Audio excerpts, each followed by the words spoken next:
Hello. We have returned. So, I have not yet found a fix for the camera. Well, for the main camera. Obviously, the important camera is the dog camera. So we're maintaining that one, and not repurposing it to show me.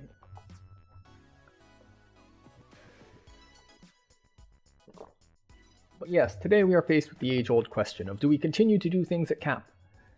Or do we try to reincarnate? So, one problem with my reincarnation is that I've got, 90 slots here, and 90 slots here, and 40 slots here, which is 220. Which is 20 short of what I need to clear this. So that's not ideal. Now, obviously, we can fix some of this, because there's some stuff in my inventory that I need to feed. So let's see. Yes, of course. Nope. Gleaming Longsword of Radiance? Ooh, no. Morning Lords? No. But I think I've already cleared all this stuff out, so how much of this do I already have? Alright, so I already have 2 bracers, I have a set of gloves, and no boots. So I'm saving these as crafting blanks, but unfortunately are bound to character crafting blanks. Gloves of the Resilient. Honestly, the problem... I kind of want to keep them because they have, like, a moon slot in them, so it might let me make a better set later, but I'm not just using them right now. I can't see myself ever using these. Just repair amp. I don't play toasters, so that goes away. Legendary Helm of Sun's Wrath. This one is more interesting because it has legendary accuracy on it and stuff, so that one gets to get put on a mule. Everything else is stuff I'm wearing. Golden Guile. This is also needs to go on a mule because I'm not using it right now, but I might on a different character, possibly someday, potentially. Magnifying lens can go in here. Yeah, we're not using that right now, so that can go in there. We have tomes. So that tome gets to be crunched, that tome gets to be tossed on a mule. And all the rest of this is stuff I'm wearing. Or another ring. Yeah, and we don't have any spare rings, so another crafting blank. And then we've got this stuff. That goes on a mule.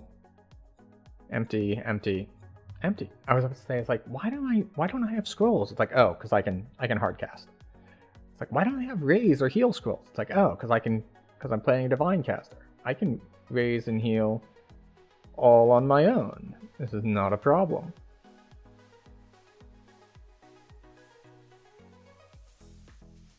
Now, one thing is that because I'm on Iconics for the time being, I'm not using my XP stones, so those need to go off to someone else. Oh, I can recover some stuff because I got heart seeds. Okay, so that's good. I have an Orb of the Djinn, I can turn that in. So that brings me to how many total slots available? Well, 129. We're now down to 90. Well, 88. 88 and 129 is 317. Plus 11. Did I say 317? 217. Plus 11 is 228. Still 15 short. Now, some of these might blend and stuff. So we're going to grab the bound to character stuff, toss it in this bank, and then we'll see where we're at. Also, of course, we might just run some House K stuff to get another bank slot, because we need to do that. So we're going to start with levels 9 to 11. And this will get us all of our heroic stuff out of the Vault of Night. So we can toss those in the bank.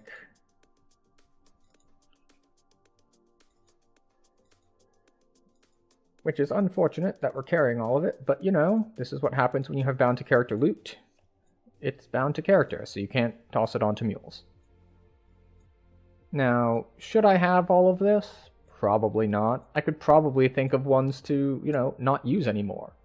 But, on the other hand, this is craftable. So, it is entirely possible that in some point, I might want to upgrade it. Particularly, like, because right now I am wearing upgraded pieces of gear from Sans. Oh, let me fix something here.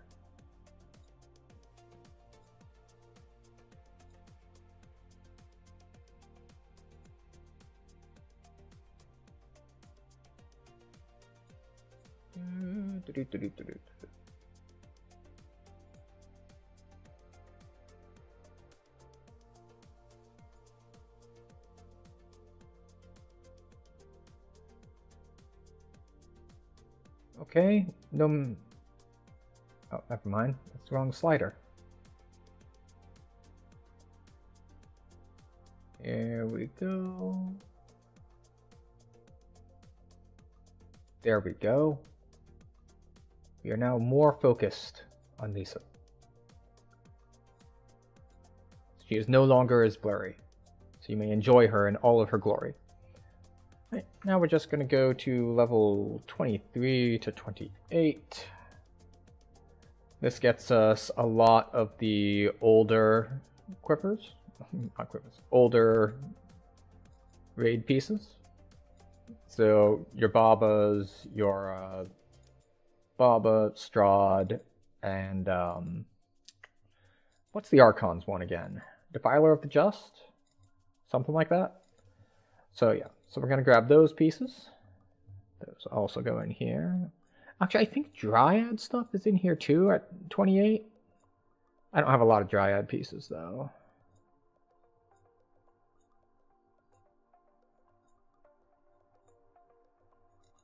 Tornado. Now we'll go for 31 plus, which gets us our Dino Bone blanks and some of the newer raids. And once we have all this stuff out, because we know this stuff doesn't stack, we know a bunch of stuff about it. Right, Colossus the Breaking Wall, that is, yeah, that is bound, that is a, and of course we have the artifact boots from Vecna, that's also in this level range,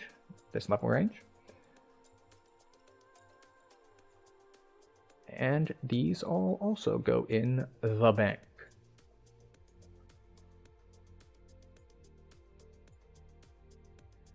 Okay. I really don't care about these.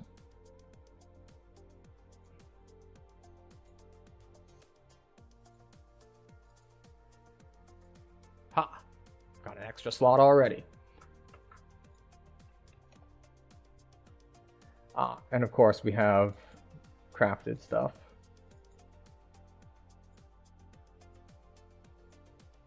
Alright, so now let me double check something. Who do I normally stash my XP stones on? I normally stash my XP stones on LF Healer. So let us see if LF Healer has any space.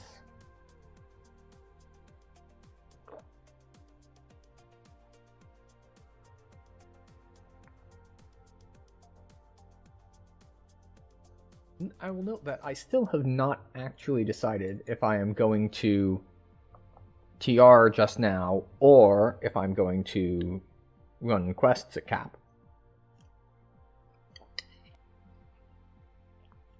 But I'm preparing for either.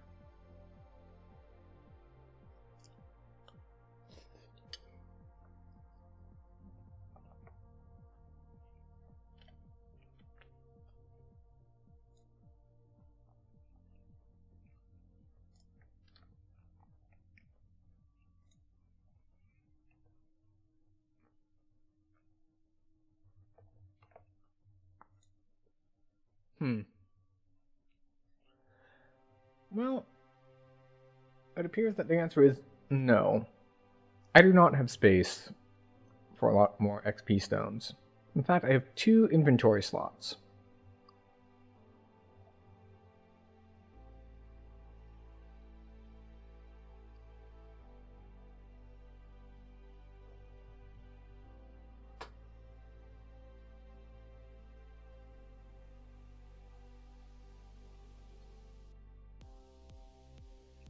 What is this?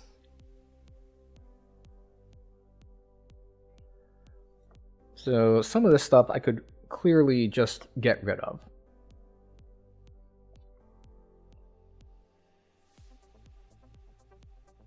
Is that a...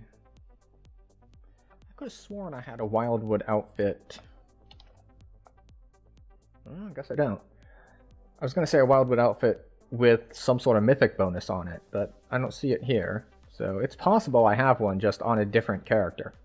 But you can see that I'm already holding a decent chunk of XP stones. And this isn't all like 1s and 200s. These are all like in the thousands. Well, not all of them. Looks like I've got down to 500 in some places. But let's see. Weapons. So we've got... He also holds all the rune arms. So we've got that. An envenomed blade.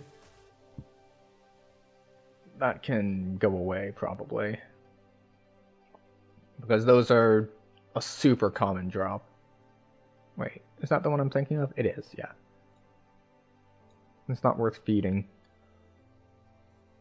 Epic Sworn Silver Crossbow. If I play this character, it might be useful. Stone Dust, I think, might still be good at 10. So we're not going to switch those. How about this? +4 Elven Chain. They might have been good at one point. It just can't compete with Feywild gear. Even if it is mithril, even if it is a lot of armor on light armor.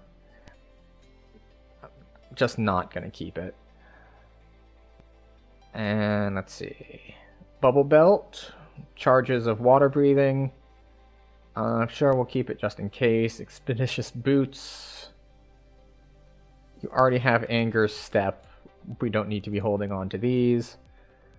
Guardian's Girdle. No. Don't need to be holding on to that. Planar Gird. We will hold on to that. There aren't a lot of Greater Heroism clickies around. And then Death's Locket. Like, the collar is not good enough to keep around. These do actually have uses. Ring of Alertness. No, it's a piece of starter gear. Skirmisher's Locket. No. There are much better ways to get that effect. These are actual things I might use.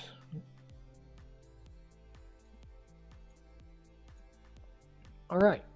So we can now shove some more stuff onto this character. Not a ton more. We'll just toss more of the large XP stones. I said we're going to grab... Right, how about if I just double click on it? There we go.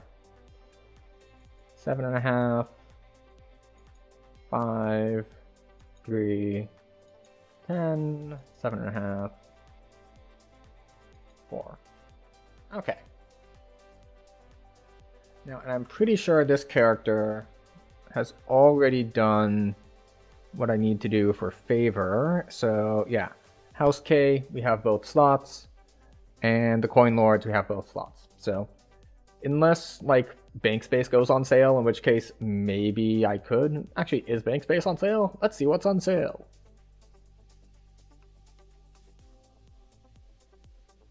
Sales. Shards are on sale. Ooh, bags are on sale. Only 30% off, but not bad. That's not worth buying. And then there's shards. Character bank upgrade, plus 20 slots. So, on the one hand, it's only 30% off.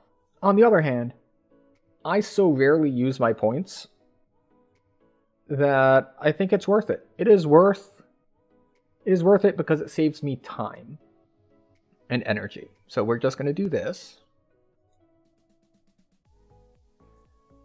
Buy item. Purchase success. Oh, look. Buy item. Purchase success. Oh, look. Buy item. Purchase success. Excellent. We now have 60 more slots in our bank. And this makes this entire exercise much, much easier, because it means that I can take all these weapons and things that I'm holding. All of these means I can take all of these, go in here, wait, light armor, clothing, yeah. Clothing goes here, and all the legendary stuff that you're holding goes in here. And what else? Was there other legendary stuff you were holding? No.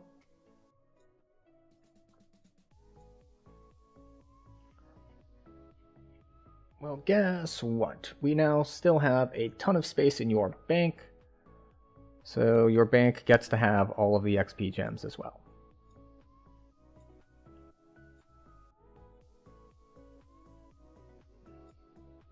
We'll do that, we'll do that, we'll do that, we'll do that, and that, and that, and that, and that. It is the most riveting of gameplay, but by spending the money on bank space, we have sped this up considerably, because now, instead of bouncing around to a bunch of different mules to figure out what's going on, we can now simply dump all of the XP gems we have, and that will give us more than enough bank space. Because, wow, I have way more than I even thought I did. Of course, you might think, well, this is just gonna be useless space once you go back down in levels and you use up your XP gems. And yeah, I am gonna use up some XP gems, but this just means that I can shift more gear over to this character from other mules when that happens. Because currently this character has most of the ranged gear, and he has the rune arms, and he has the experience gems. So once all these experience gems are used up, then I'll be able to move probably another type of gear onto this character. I'm not sure which one I want to, but there are bound to be things that I could choose to do, especially with newer packs coming out and all that. There's got to be some type of gear that I can assign to this character. So maybe I just start putting Myth Draenor gear on him. Alright. So we cleared a bunch of space. Honestly, it would probably be more efficient for me to just go to each mule, buy them each one more set of bank space, and not have to deal with it. Because I maintain my VIP subscription, and then I don't use the points that it gives. So maybe it's time that I spent those for something useful that saves me a bunch of time.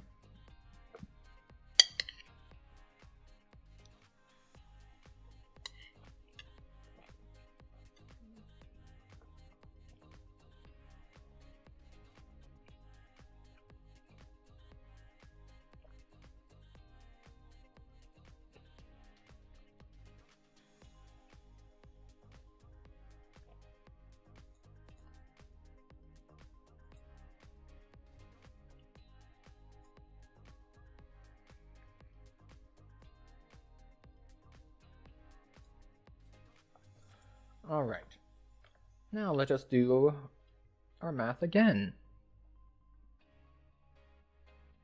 Okay. 129 and plus another, what is that? 42? So 171 and 34. 171 and 34 is 205, and we have 196. So we don't even need to do House K favor in order to be able to TR now. Of course, maybe before we TR, we see what groups are up.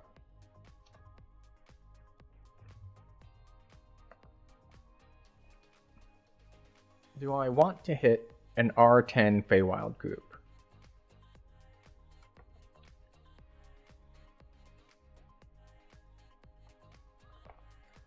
No. I think I'm in the mood for a TR tonight. And that means everyone gets to participate in the, well, I won't say the planning, but in the creation of the new character,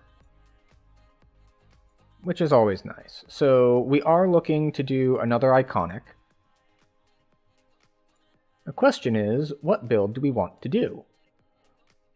And that is the question that we will have to answer.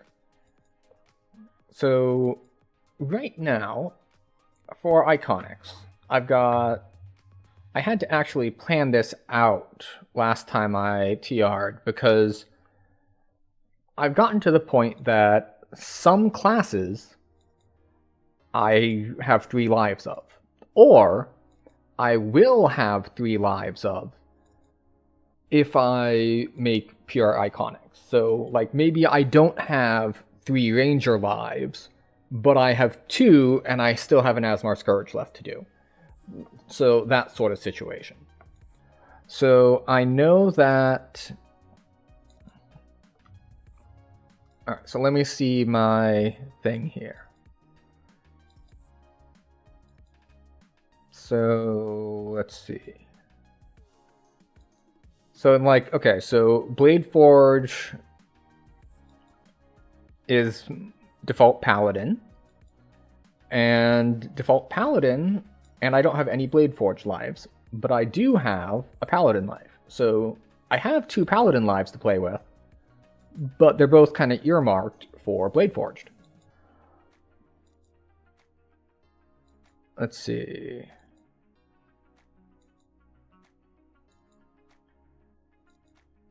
And let's see. Deep Gnome, I need something that is not Wizard. Or at least not predominantly Wizard, obviously. And like something that a Wizard Splash would be good in. So that is an option for another kind of what? We could do Inquisitive again with that, if we wanted to go for a Deep Gnome. We do have a Morning Lord left, and that is... I'll need a Cleric life for that. I have a Fighter life left to do, and I have like 2 or 3 Purple Dragon Knight lives. So the question here is, what do I want to do? Do I want to do my last Shadar Kai life? Actually, let me just make sure that is my last Shadar Kai life. Feats. Past lives. Okay. So I want Shadar Kai, and it needs to be non-rogue. It also can't be Sorcerer, Cleric, Fighter, Barbarian, Ranger, or Paladin. So we're really cutting down on our options here. We could probably do an Alchemist? Alchemist might work. So how many Alchemist lives do I have? I've already gotten 2 Alchemist lives, so this would be my last Alchemist life. And what are our other options? I only have 1 Artificer life, so that's an option.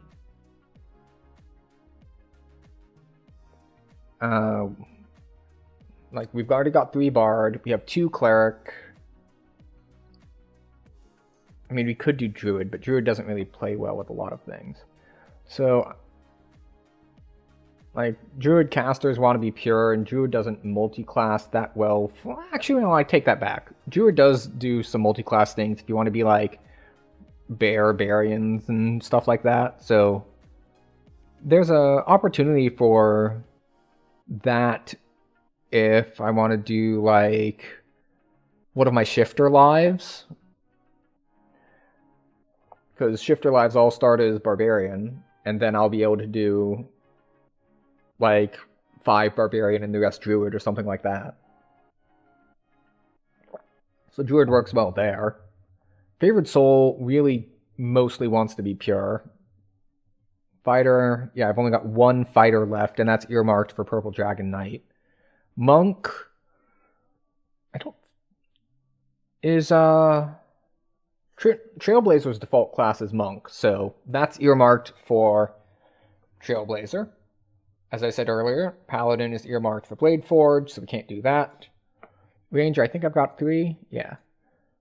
Rogue. Oh, I only have 2 Rogue.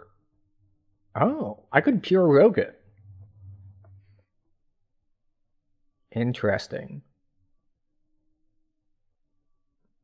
I would want different gear, probably, which does make that a little bit more complex. Because I've been wanting to try out something like an Assassination Rogue, but I don't know how to build that from memory, so we probably won't do that now. But because I only have 2 Rogue lives, and what are my Shadar Kai lives? 2, yeah. So I want to preserve my last Shadar Kai life for a Rogue life. So we're not going to do Shadar Kai. We have 1 more Deep Gnome that we could do. But it can't be Wizard.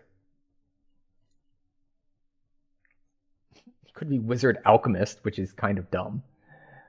But kind of dumb is the territory that we're getting into here. We could do all sorts of things. What do we want? What do we want? What do we want? This is the tricky part.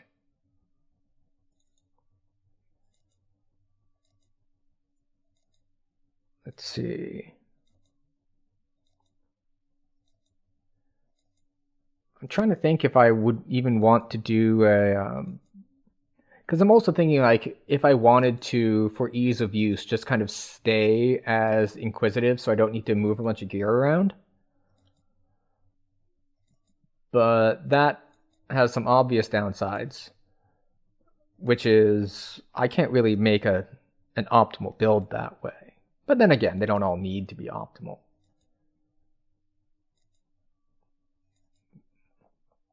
The question is really, how much do we care?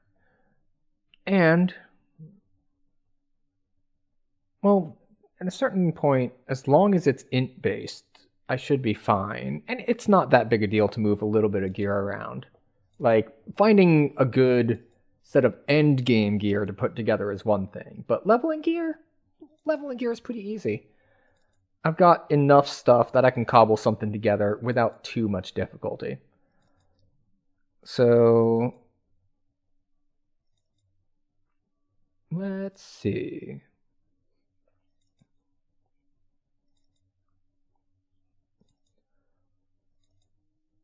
If we wanted to do...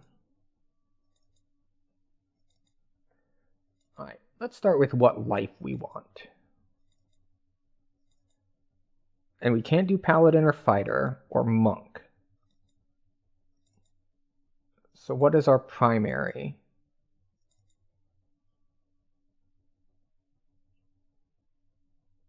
It might just be time to... Well, I mean, it could be Artificer. It might just be time to switch styles and just not be Inquisitive. Because Inquisitive doesn't play well with a lot of the stuff I've got here. So I think it might be time to switch to melee, because I've got Paladin lives, I've got Barbarian lives, I've got Fighter lives. Like, there's a lot of lives to be done here. Oh, I need to move stuff to the bank because my stuff is full. Moving things. And of course, I'm going to have to move like 20 things in here as well. But I'm probably just going to put what I expect that I will wear when I swap over into there. So it'll be easy to find and I won't have to dig through my reincarnation stash.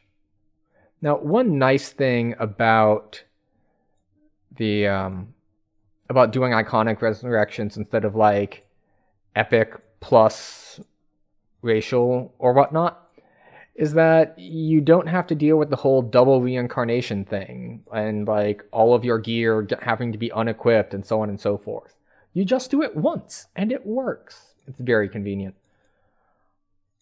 So let's see. If we were going to do a Razor Claw Shifter, I believe they've been fixed, so they're no longer like super broken dual-wield characters. Or if I wanted to just do Bladeforged Paladin. Bladeforged Paladin will be strength-based, so we'll have to handle that, which is not that hard to handle. And I'll need to grab Docents, though. Screw it. We'll do a standard big sword kind of paladin or a kind of barbarian as a shifter. It probably doesn't make optimal use of the what?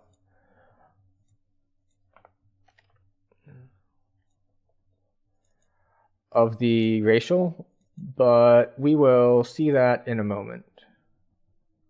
Actually, we will see that now. Let's just pop over to the DDO Builder. And I'll switch our scene here to this one. And once the builder opens up, we will take a look.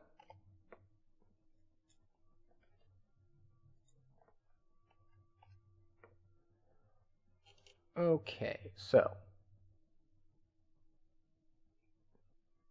yeah, we'll toss the Bronze Dragon Scale belt here.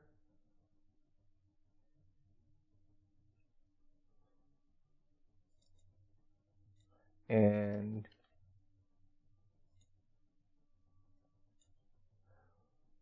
what else do we have at this level? Well, that's a lot of stuff that's bound. Hallowed Castigators. Yeah, we'll do those. And not that one yet. Not that one yet. Oh, those are bound to character. Family Recruit Sigil. Yes, definitely. Flightfoot. Yes. Golden. Yes. And that one. And that one. Excellent. So that's a good set there. Okay, where is the builder? There's the builder. Flashbang! Alright, if I say Razor Claw Shifter, and we say Barbarian, true neutral, Barbarian. So let's do a quick thing here. Alright, so what do Razor Claw Shifters do? Alright, so all their stuff is hand wrap based. Oh, they like... Alright, so we get generic rage stuff. We get hand wrap active attacks.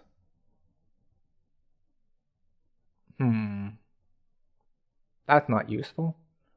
Attack? Seriously? No. Natural armor is decent. Alright, bypass DR with hand wraps. Okay, so like basically their entire tree here. Okay, so Pounce looks like it doesn't require hand wraps, so that's good. I don't know how fluid it is. You never know what you're getting really with some of the what? Some of the pounce or charge sort of attacks. Some of them have really janky animations. Offhand attacks, favored enemy. Hand wrap attack. Freedom, permanent freedom of movement. That's very good.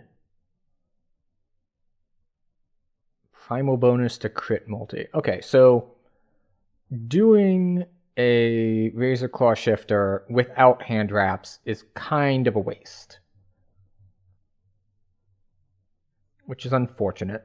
Let's take a look at Blade Forge, see if we want to do that. Since as long as we're going to be passing stuff around, there's no real problem with, well, I mean, screw it, we can just do hand wraps. I don't have amazing hand wraps, though.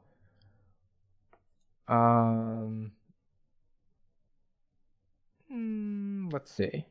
Let's just do a quick look at a Blade Forge Paladin. LG, because we are Paladin. Paladin. There it is. Thank you, I know. Follower of Lord of Blades. Blades 1 transformation. Strength based, of course. Strength, con. Just enough wisdom to cast stuff with. And of course, power attack, two-handed fighting. There it is. Improve two-handed fighting. No, I mean, we do not need that because we are going with 2. So where is my I? Improve two-handed.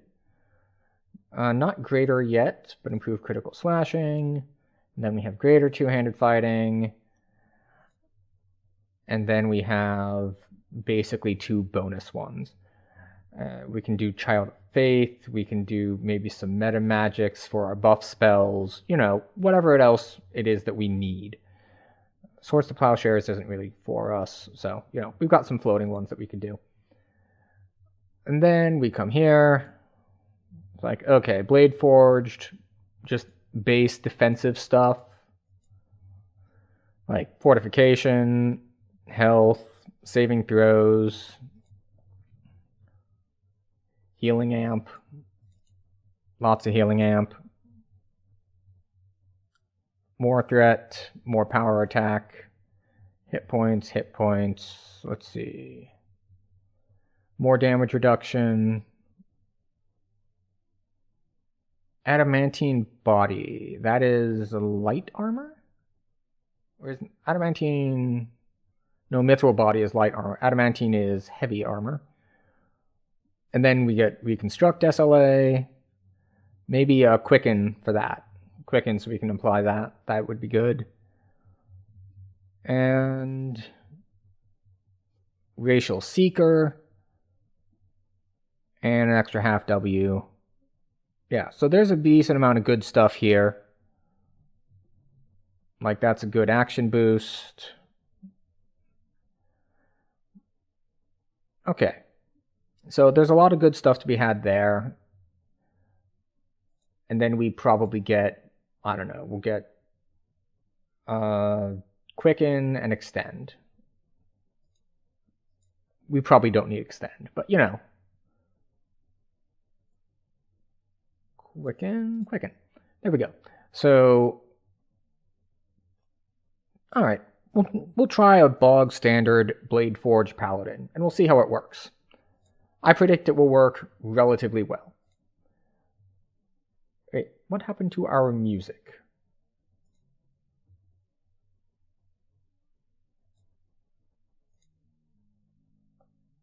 Okay.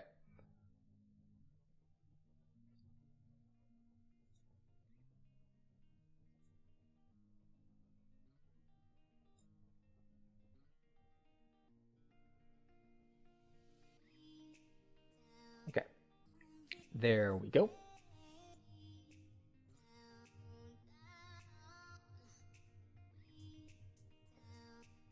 It appears that Twitch had an ad that I was not paying attention to.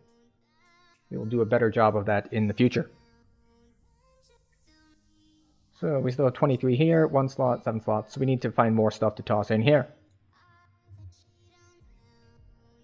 What are we tossing in? Amber Pendant? No. Bright Gaze is... yeah. Yeah, no, none of that. None of that. Excellent. So that takes care of that. Yeah, Bickering a spell storing. No. Alright, we'll toss in the Golden Guile. We'll toss in... Which other piece shall we toss in? Kraken, Summer's Heat, Red Abishai, Rock Slide. No, none of those, none of those, none of these. And we'll toss the Ironstone in just because. Why do I have two Prince's Gauntlets? One has Reaper on it, and the other is leveled up. So I would need to level this one up. Okay. Walking Ancestor's Shroud. I don't know why I'm carrying that on me, but we'll toss that in the bank. Jar of Madness we don't need. Spark Souls we don't need. Skullduggery. We will put Mantle of Fury here. We will put Hammer Fist here. We don't need that. We won't need those. Which ones are these? I don't think we need those. Crown of Snow. No, not for this one. We want the other crown. And we have a better belt than that. Okay. Armors. Of course, we won't be using any of these armors because we need a Docent. So we'll be grabbing one of those. We will want our Throwing Axe just to hit things. And we'll toss the hand wraps in here just in case. Oh. Why are my Barovian hand wraps bound to character? Okay, fine, whatever.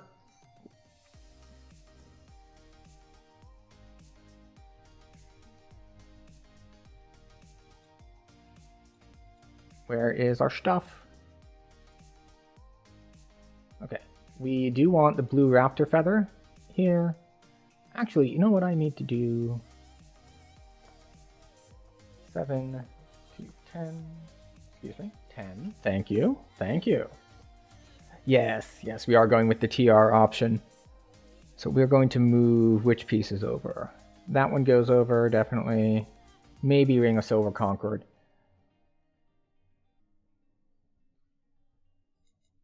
Dusk Lenses, no, no, no. Dire Bear, Cold Iron Bracers.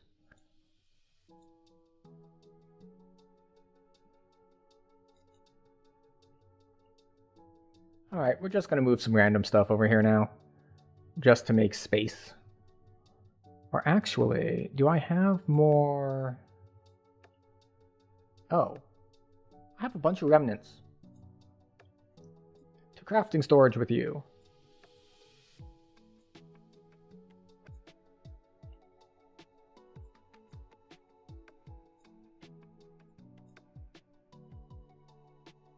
There we go. Excellent. Oh.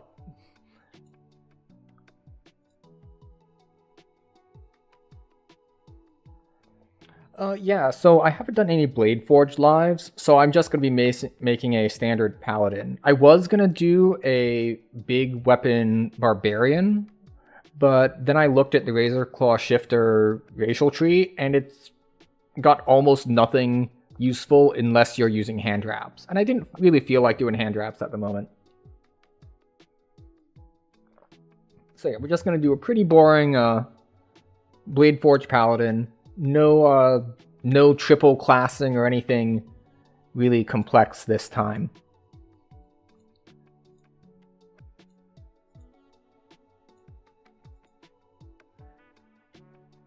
We're just going to move these. Nope, not into crafting storage. Just going to toss these here because, well, we're going to be a paladin. We're going to need these anyway.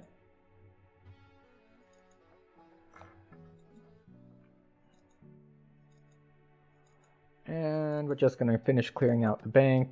And by finish clearing out, I mean not quite finish clearing out, but, you know. We'll toss the rest of this stuff in here as needed. Okay. Staff of Renian, Walking Stick, Flame Blade. There we go. And we'll grab the rest of this, and we will figure out gearing after we TR. Now, of course, in order to TR, we need to actually have a heart.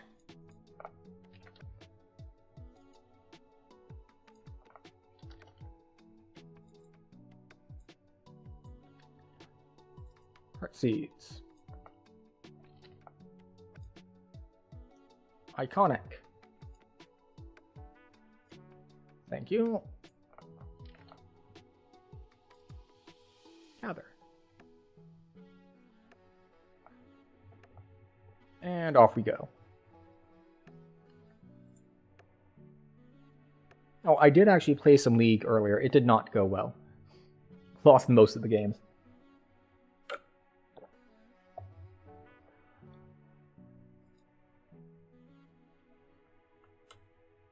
Let's just double check if there's anything I need to turn in first as far as patrons go. No, that's not useful. That's not useful. Okay, I turned in all my patron stuff. And now we want to go to... What is the fastest way there from here? I think it's probably teleporter to Marketplace. It's either teleporter to Marketplace or it's... airship. Actually, airship is probably faster.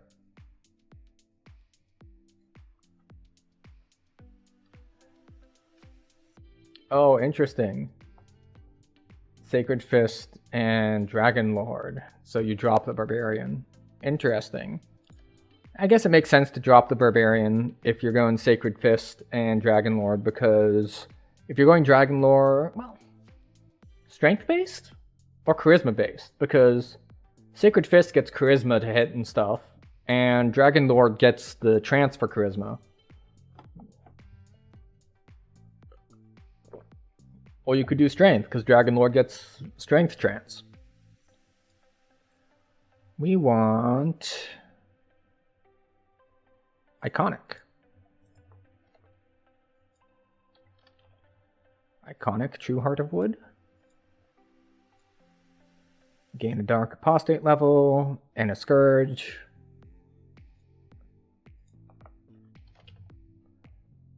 Confirm. Alright, and we're off to the races. Now, it does make things a little simpler for character creation when you're doing an Iconic, and doubly so when you're Iconic Paladin. It's like, oh, what alignment should I do? What race and class combination should I do? It's like, no. You're Blade Forged. You're a Paladin. You will be Lawful Good, because that is the only one you can do. Okay. Iconic. Blade Forged. There we go. Race. Yeah, we don't have a race. Oh, yeah, the alignment requirement. Wait, so how do they... So you use the heart before you level up? Because otherwise you'd need a much bigger heart, because you couldn't take any Sacred Fist levels. Unless you were only getting like 5 Sacred Fist levels. Alright, so... Constitution... Strength... So I don't have terrible skills, so I can actually cast a few spells. Let's see. I should probably get at least a little bit of charisma for trance.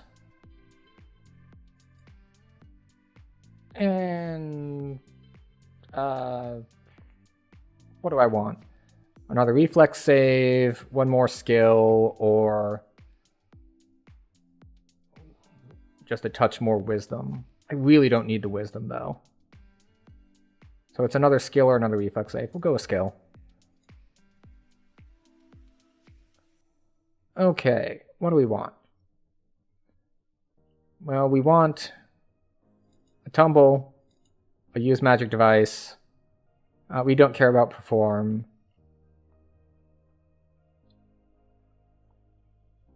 So what I don't know is whether or not you can TR while you, like, whether or not you can use the heart before you use all of your iconic XP. Like, if you can use it as soon as you go in and you just say refuse training, then that's fine. But I don't know if that's allowed or not. And screw it. We'll take Intimidate and Diplomacy, because why not? Alright. Two-handed fighting.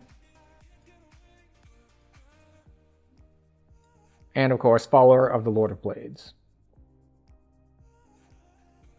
Next. Next. Lawful Good, because it's the only thing we can be. You know what? I'm cool with the Spike Hawk. Sure.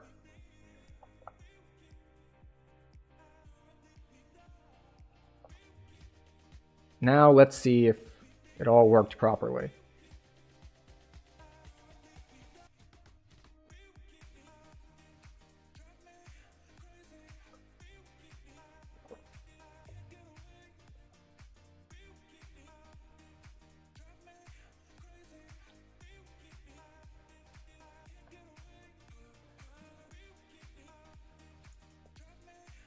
Okay.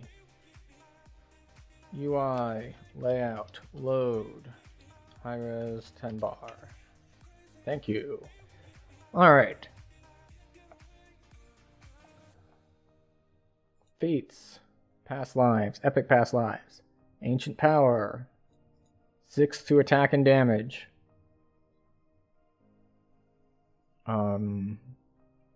Colors, I get? No, we already have one from Primal. Double strike. Primal, martial, divine, probably brace. Or saves. And then enchant weapon. Then I need my iconic. We're going to go Asmar Scourge, because we now have full stacks of that.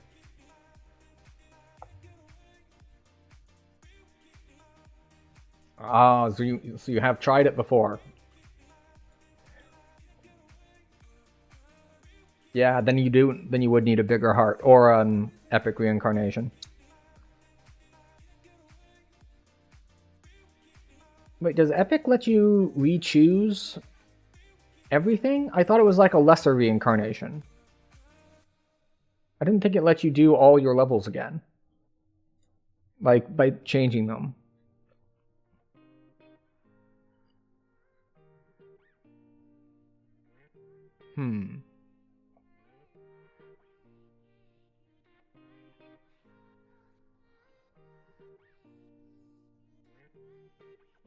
Okay, why is this... It's like, it's a square, like it's active, but it's not active. Okay, we do want Smite Evil on our bars. We'll put Sneaking over here. We don't really need it. We don't really need these either. We don't need that. We don't need that. Okay.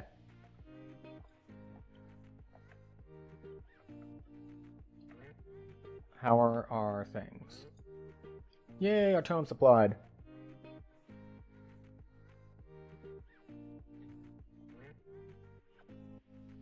If Paladin levels, you may want heal amp versus saves. That's true. Yes, please make me a Paladin. Might as well. We're going pure Paladin. It just saves me time running around later. And we're just going to dump all into UMD. Actually, as Paladin, I'll be able to use scrolls and stuff by default. So I actually don't need UMD. Like, the only stuff I use is like res and heal scrolls. And I'll get those for free as long as I'm high enough level. So we'll just take balance. So we get up faster when we get knocked down. Want to advance my Paladin training. More balance. Intimidate. And we will take... Alright, where are martial feats? Martial feats. Power attack. Power attack. Power critical, power attack.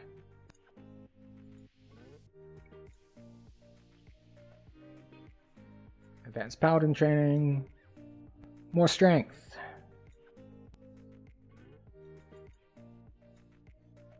There we go.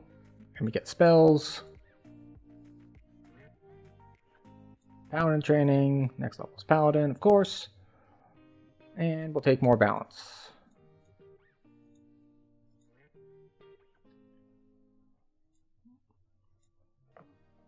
And I don't think I care about concentration. If I'm using scrolls, though, maybe I do. We'll just take heal, I guess. And then we want improved two-handed fighting. And a class feat, which is not all the way at the bottom like I thought it would be. Where are you? There it is. Blade Sworn Transformation. And off we go. Or heal. So this is much easier to do skills on than like the multi-classing rogue ranger thing where I had to figure out how to get all my trapping stuff optimally with what levels have it cross class versus main class and so on and so forth. It's like, no, this is all paladin. Just all paladin. And the skills are not that impactful. So we don't really care that much.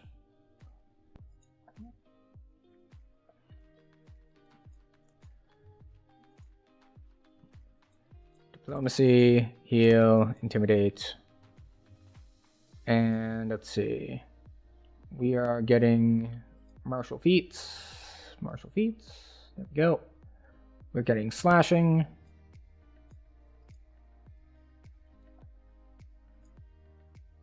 So we get to skip a lot of lower level stuff.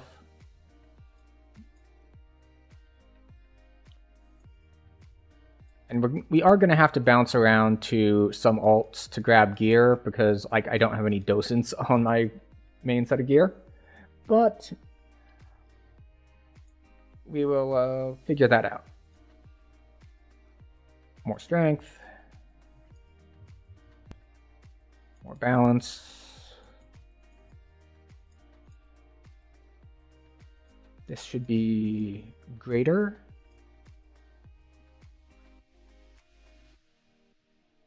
Can I not get greater two-handed yet? At 12? I just did this in the builder. I thought I could get greater two-handed weapon. Oh, wait, that's weapon styles, not, it's combat styles. There we go. Okay, so the next level is Paladin. Diplomacy, heal, intimidate.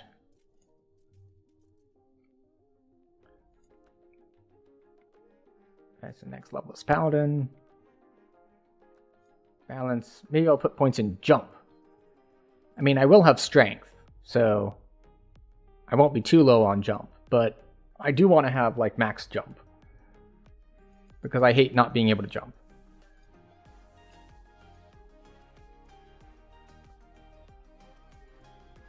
Next level.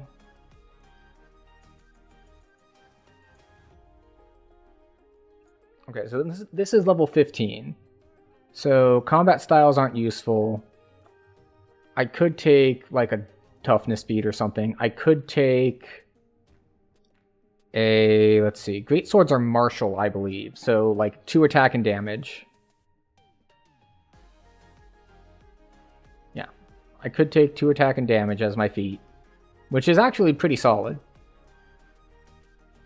I could also take one of these, but none of these are particularly good for me. Like, I'm not going to take Stunning Blow. It might be useful, but I'm not gonna. Don't need the proficiency. Oh, I might need to burn a feat on a body. Let me check something.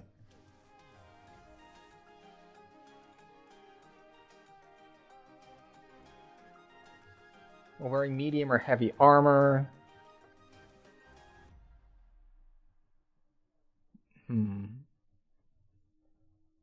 Okay, so we will take Adamantine Body, which is, I know, bad, but, you know.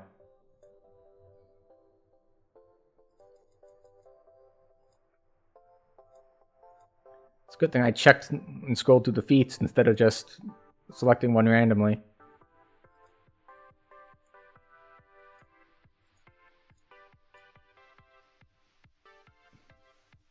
Alright, Adamantine Body, full plate.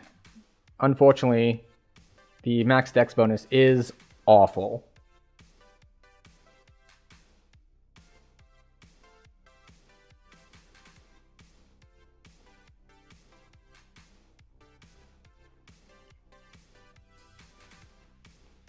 Alright, and let's get a mount out. Celestial mount.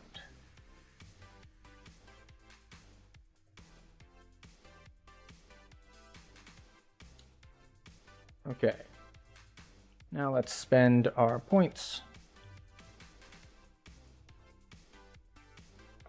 I don't... the Standing Knife Fighter, I guess. Okay. So we're definitely going to go Knight of the Chalice, obviously.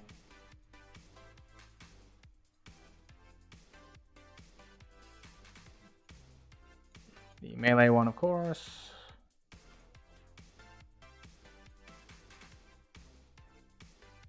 Accept these. Then this is the sacred bonus to defenses. Yes, we'll grab that. We'll grab that. And that. And that. And close. We're just going to accept that as it is. And then we need to spend 3 more points here. More smites. And then we get our top end stuff. The computer technology has been moving in a way that nothing else people have ever known. And we'll get a second cleave.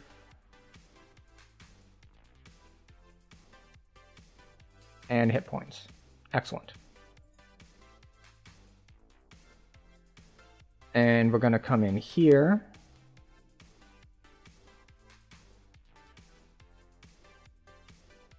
Grab our haste boost.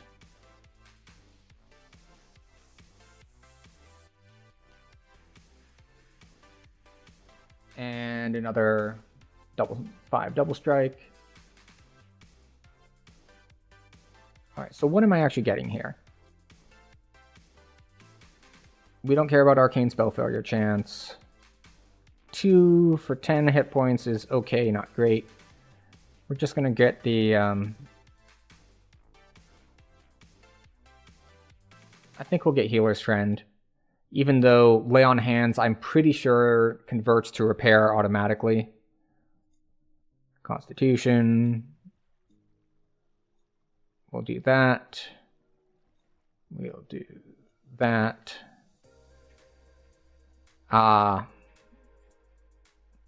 I am spread too thin to grab some of the good stuff up here. Now, I'm pretty sure haste boost is better than that boost. 5% quality is not that useful at this level. It'll be useful later. That we're not going to bother with. But we are giving up some Racial Seeker, some Adamantine Bypass, and that's 2 points. Yeah, we're gonna reshuffle this. So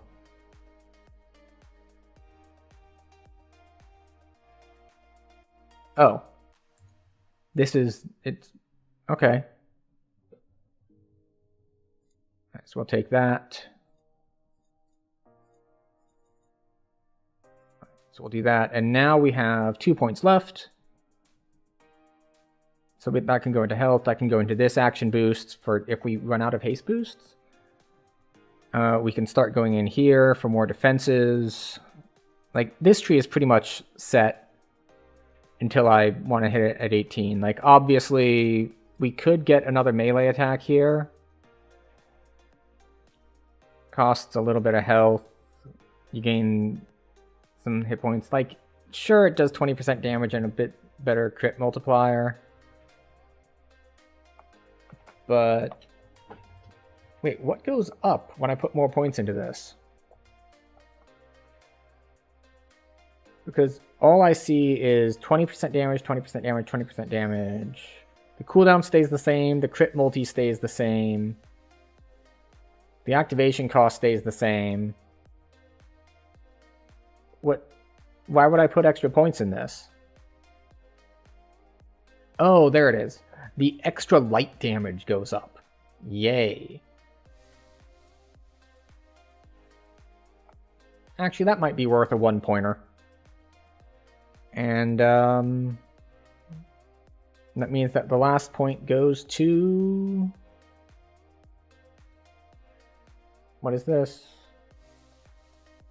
1 point for deflect arrows. Yes, I will take deflect arrows for 1 point. And before we forget, we'll take charisma because that's our trance. More charisma.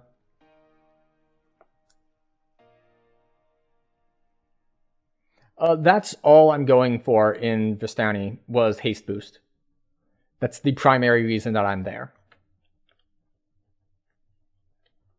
Like, haste boost, and I'll probably end up with 11 points in it for double shot, for double strike. But I felt that I wanted to prioritize this a little higher because I don't have quite enough points for that. So I think next points are going to be... I'm undecided on whether I'll grab a secondary boost just in case I run out of haste boosts, or whether I'll go deeper into this so I can get my extra strength here and my extra move speed and that sort of stuff. But yeah, there's a bunch of places to go. I mean, I could get another 25 fort for 1 point. Also, nice to see you, Aviator. And again, before I forget, because I am prone to forgetting these things, we will actually spend our Reaper points, because they do reset when you TR. That goes there, that goes there, this goes there, this goes there. Off we go, off we go.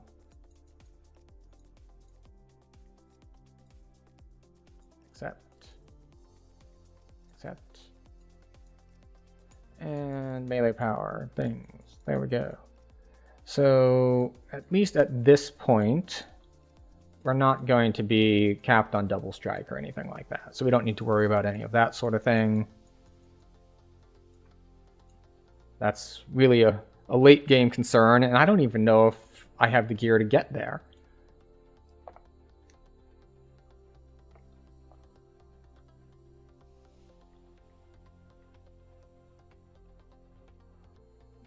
So we do need to stop by the bank and get our stuff.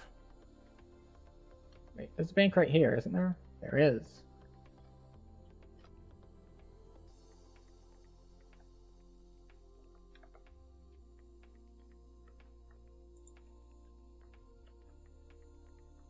It's stuck. It's thinking about opening the bank.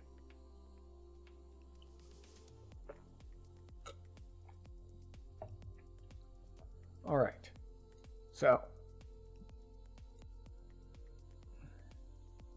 we're just gonna move that over there. First things first, we want our bags. Bag, bag, gibbers, bag, cosmetic, bag, bag. And what else do we need?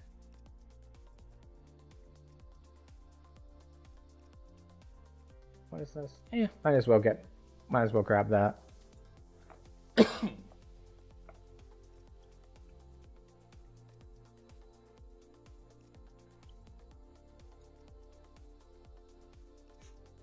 Oh, very nice. I don't think I'm...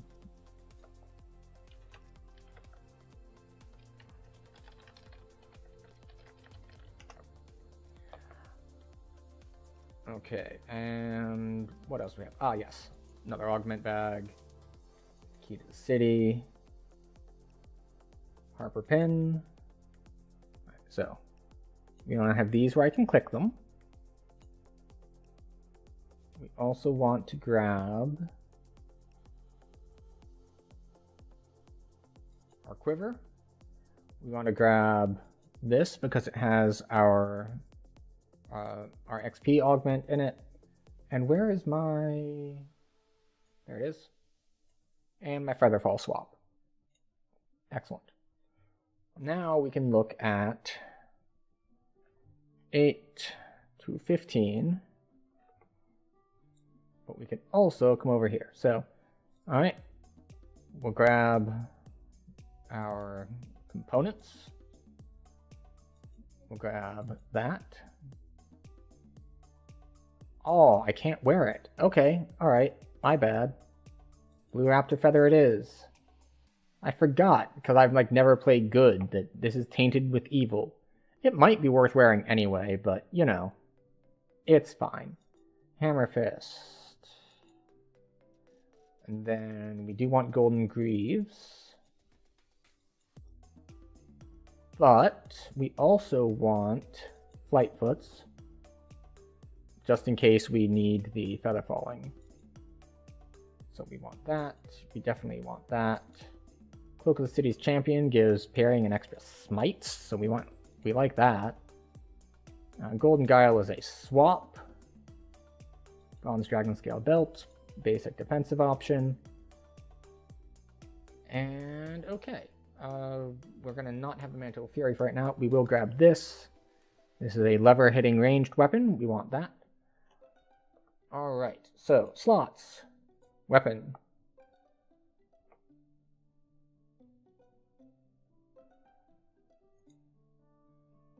Oh yeah, it's a really nice augment. It's covered by the dog camera, but he linked the 10% legendary HP augment out of Myth Draenor, which is very handy for people who don't want to run tank sets or like, you know, 4-piece winter. Okay, so Sword of Shadow. Because obviously we're using Sword of Shadow for our weapon on this. We have favored weapon Greatsword. Why would we not? Armor. None of these. We need to grab a Docent. Eyes, already covered. Head. None of these. Do I have a good helmet here that I would want to use? No, so we will need to grab a helmet from a mule. Neck is covered. Trinket, got that. Cloak, we have that. Waist, we have that. Rings, what rings do we want? Perfect Pinnacle does not help.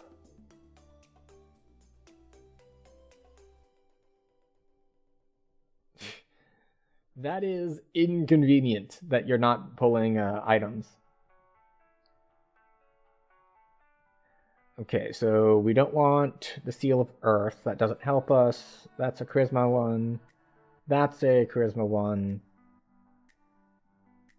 Okay, so it looks like we have an ad break about to start in like 2 minutes. So what I'm gonna do here is I am going to actually click the button slightly early while I go hunt on mules for some pieces of gear. So we will be right back after these messages.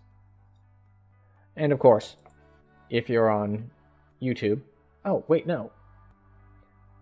Apparently, once it says, like, the ad is starting soon, it won't let me manually run one, because Twitch hates me, I guess. So, instead, we're going to check that anyway. Now the question is, where are my docents?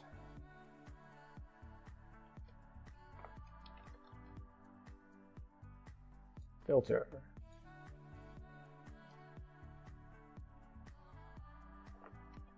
Clear. Docent. Gotta check the spreadsheet. Clear. Level. Where's my level 15 docents? Where I expected. They are with my Sharn gear. Oh, wait, no. That was the wrong one. It starts with S, but it's the wrong character.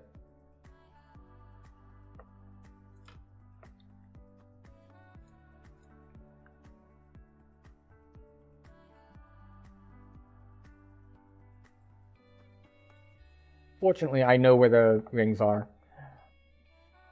Or at least I know where one of the rings is.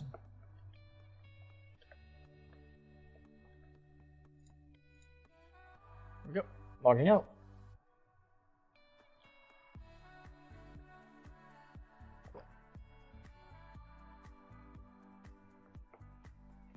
It'll eventually actually log out. But I have one character who holds basically all of the Sharn and Borderlands gear. So when gearing an iconic, they're pretty much my go-to.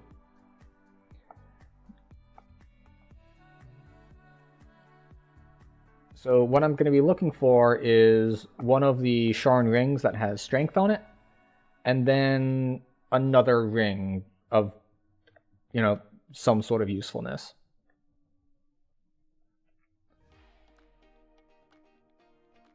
And of course the docents.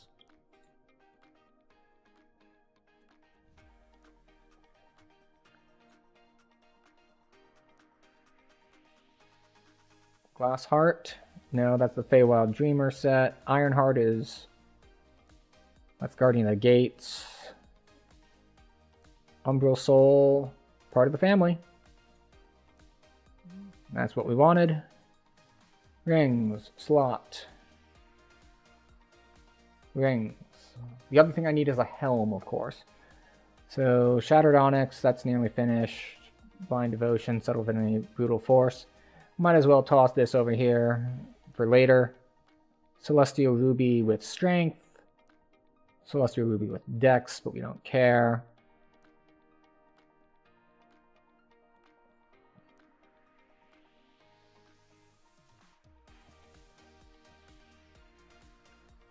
Do we care about insightful auto? We'll try it. We'll see how much it procs. I have other options if I don't like it. Show me head items. Ah, and now the ads start. Well, if you're still here because you are subscribed or you're on YouTube, you get to watch us go through the rest of this. So I don't think we really want any of these. Like, we don't care about insightful accuracy because we have trance. We don't really care about this. We don't really care about that.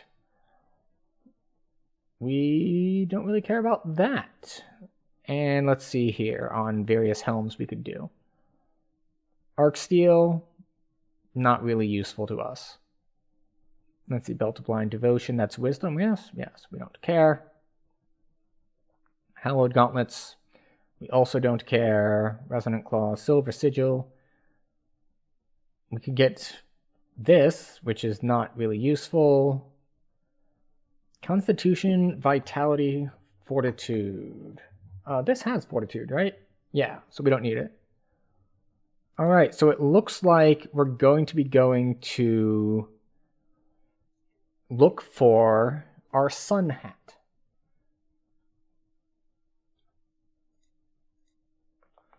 And for that, we're going to go to our 10 and under mule. Our background music appears to have stopped again.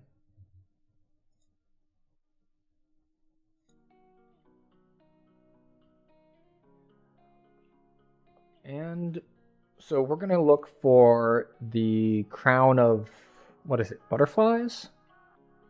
The one that has melee power on it. Let's just do a quick check.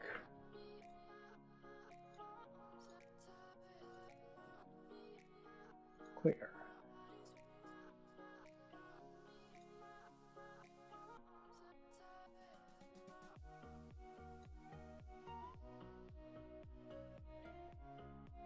Level. Clear. Show me only level 5 gear. Show me only head gear.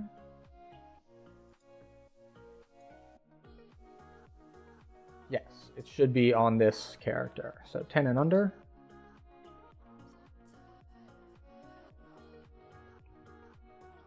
Should have my crown of either butterflies or leaves.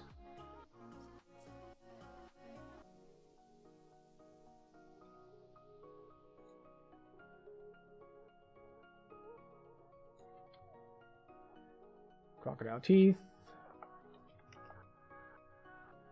No, doesn't have it. Which means they're missing somewhere else. There's legendary crown of snow. Show me headgears. None?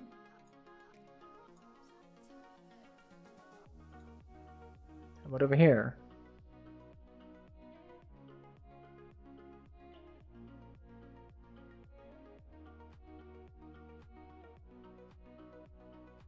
Don't tell me it's in my reincarnation stash. Like, I'm pretty sure it's not, but I guess we'll find out here in a minute. Well, this is what I get for not updating my my spreadsheet when I move stuff around.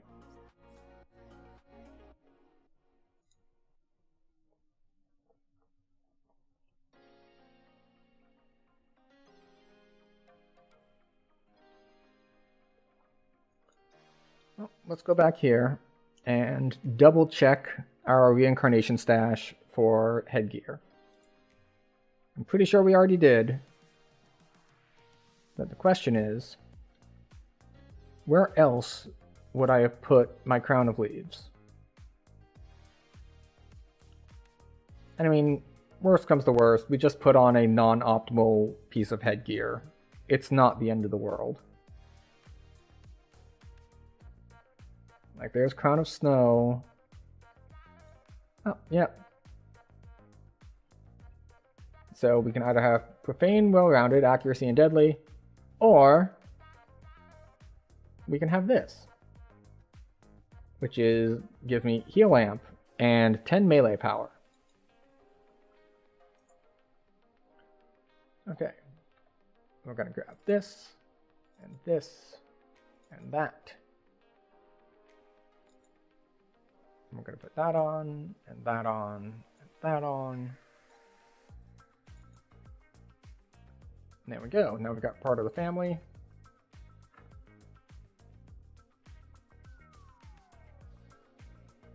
Alright, so we have our Ghostly covered, we have Strength covered.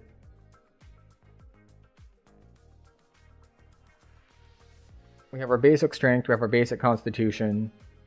I don't know if we have a Wisdom item or not, but it doesn't matter too much because we have tomes. So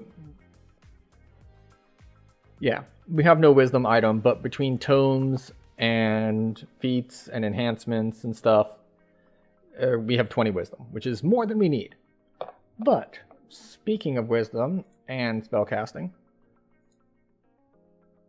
well, let's actually check. I could slot Wisdom too, yeah. But 20 Wisdom is more than enough for what I'm going to be doing, which is just casting buffs at the beginning of the dungeon. So let's see. We have 29 Double Strike, which is not amazing, but I don't know what I expect at this level. And 44 melee power. Well, let's get some of this stuff on our board, shall we? Avenge and Cleave. Combination of Scribing, which is Reconstruct as an SLA. We get Divine Might. We're going to put these over here. This comes off. We have this, we have this, we have that. This comes over here because it's an aura. We're going to put this here. This goes over here because it's an aura. This goes over here because it's an aura. And this goes over here because it's an aura. Or rather, it's toggled on. No, it's a buff. Interesting. Okay, so we got all those slotted. We also have to come here to feats to slot stuff, because a lot of the paladin stuff shows up here in the feat list. Okay. We're going to move that to here. We're going to put lay on hands on here. We're going to put remove disease here. Wait, where is my improved smite evil? Did I not get it? No, I got it. Exalted smite. Oh, yeah, there it is. Okay. For some reason, I didn't think they looked the same. Okay, back to feats.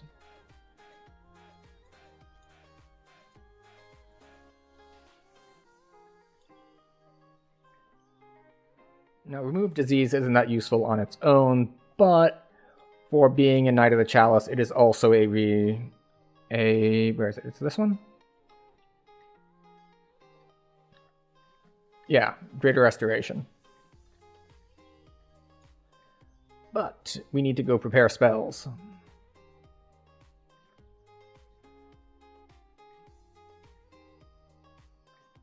Okay. Spells. We'll take Bless. We'll take...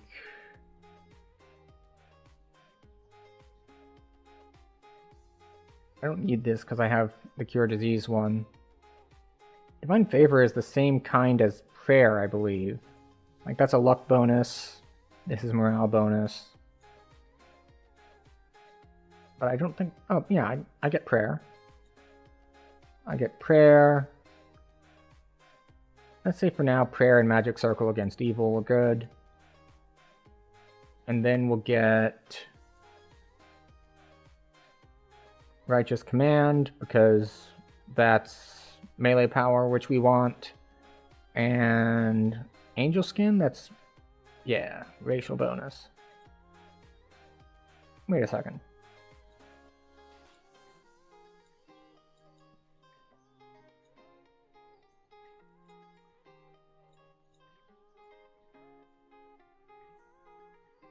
Okay, I didn't know if I already had a racial bonus for being Blade Forged. Okay, so we want that, yes. So these are just my buffs. That's buffs. Buffs.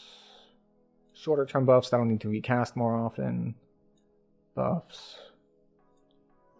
Holy Sword, of course. And Zeal.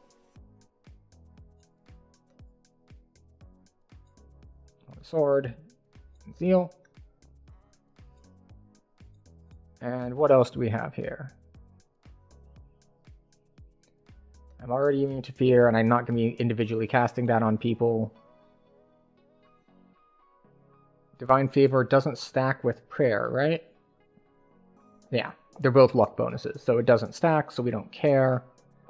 And I guess we'll do this and this. I don't plan on casting either of them, but you know. I don't want it yelling at me that I don't have prepared things.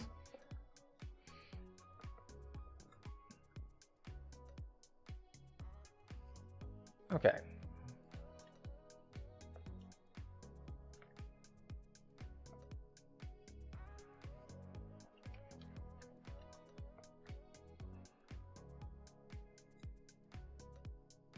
Alright, now the question is, at 13, where do we go?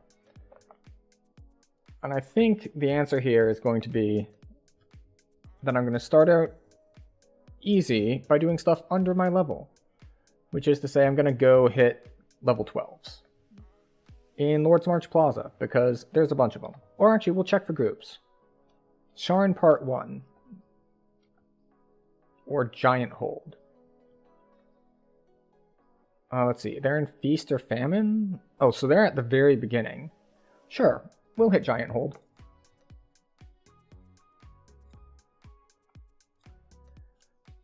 Because... oh, I should get guild buffs first. That might be useful.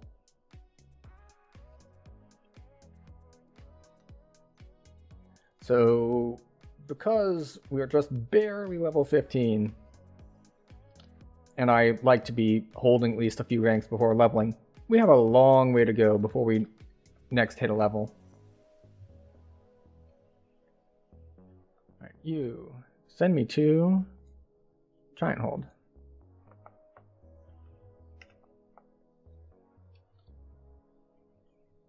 On my way. Alright, we're gonna grab our quests and be on our way. And this is usually about the time, once I am in the quest, that I remember something that I forgot. You know, it might be something I left in the bank, it might be something else. But normally, I don't remember what I forgot until I'm in a quest.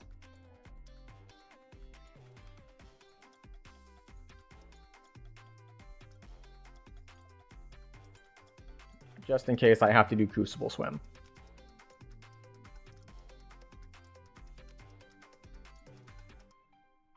Okay. It's been a bit since I've been melee. Something to invis the giants? I do have bracers of invisibility. I'm assuming you mean the shaman in the Madness one. Madstone Crater. Yes, that's the one.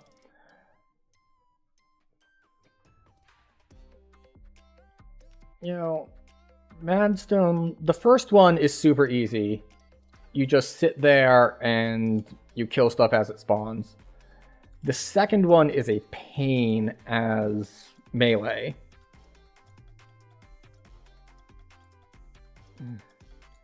The third one...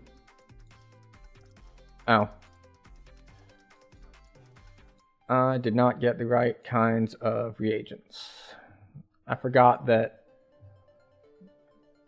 it's different.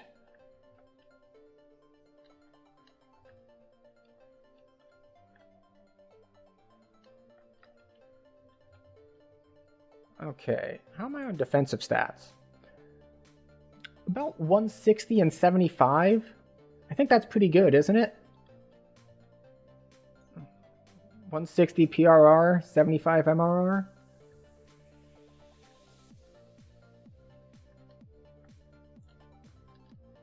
I'm not sure how all of this is still alive. Either he like hyper zerged it or he's using charms.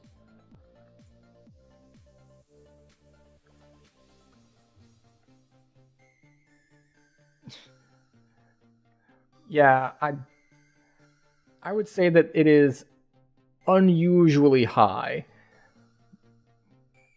Mostly because, you know, this gives 25 to each, just on its own.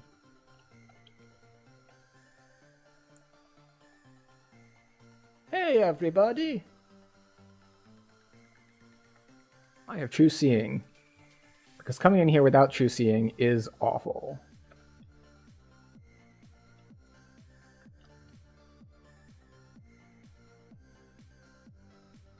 But one thing I did kind of do wrong is that I did not get extra lay on hands usages in the defensive tree. Which is kind of a pain, but it's made much less of a pain by the fact that I'm Blade Forged and I have a Reconstruct SLA. Having a Reconstruct SLA really does handle pretty much all the healing I should need.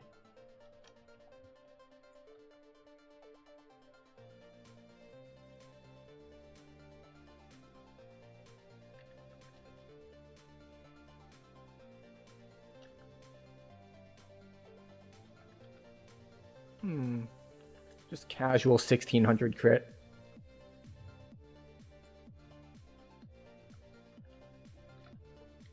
My mouse sensitivity isn't what I want it to be. It's a little bit too low, but if I try to click it... That's true, it does take 6 points, but I was going into tier 4 on the what? In the racial tree anyway, so I needed to spend points.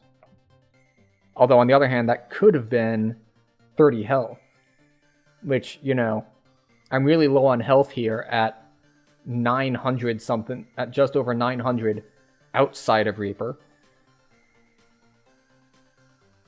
So, yeah.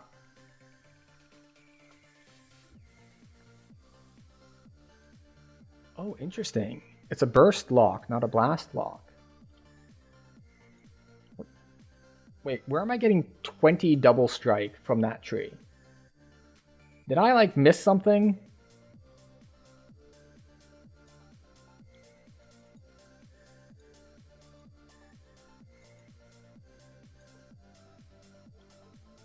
Well, I'm missing 15 to PRR and MRR because I didn't get the right spell components, so...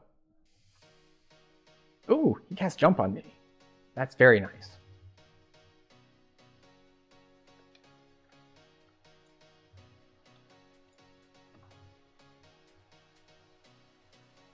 Alright, that's probably...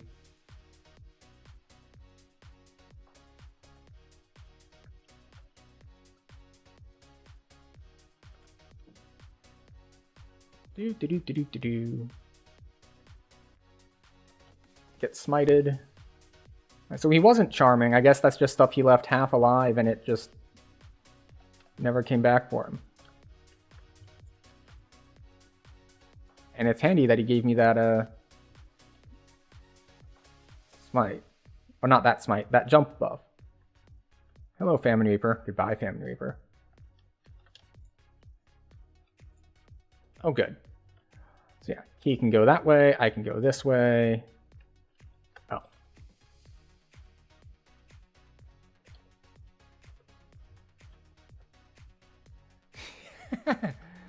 Yeah, they are absolutely awful if you don't have True Seeing.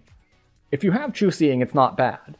But having a mob cast Displacement if you don't have True Seeing is just, as you said, awful. It's really bad.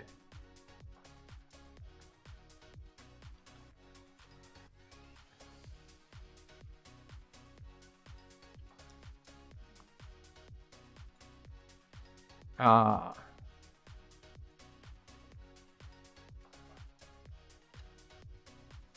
Oh. There we go. Well, there's only 2 of us, but I think we're making pretty good time. Because we both kind of know what we're doing and we're splitting in relatively efficient ways.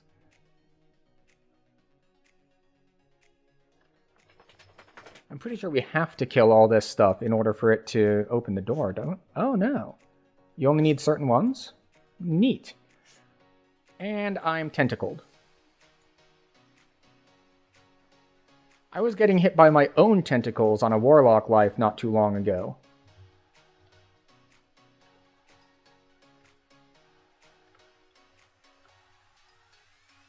So, nice to know that you can hit your party members with it too.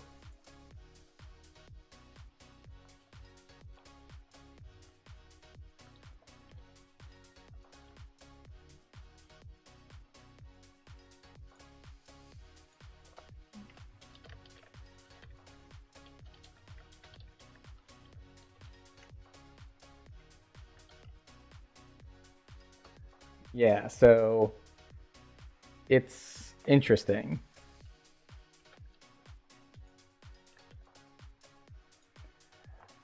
So we are going to go and hit Crucible. I don't know if I can hit all of the social stuff. Like, I put points into, I think it's Diplomacy and Intimidate, but not Bluff. And I'm not high enough level to put on my Golden Guile, because that's 16, not 15. I do have my bracers for the swim, but we will see. Well, then again, he is a warlock, so maybe he has the other stuff covered as far as what? As far as socials go.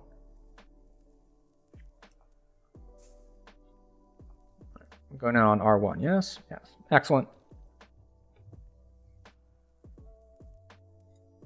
So the funny thing is, now my mouse sensitivity feels fine when I'm, in mouse lock mode, but, significantly less fine as soon as I leave it.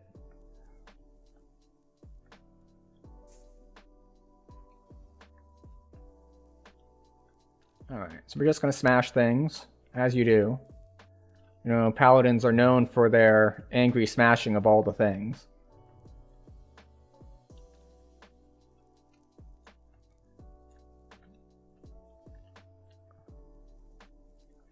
Alright, diplomacy success.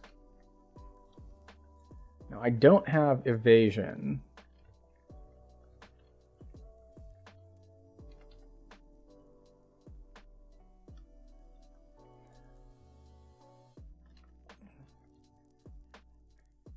Oh. We didn't get all of them. Oh well. We will make do.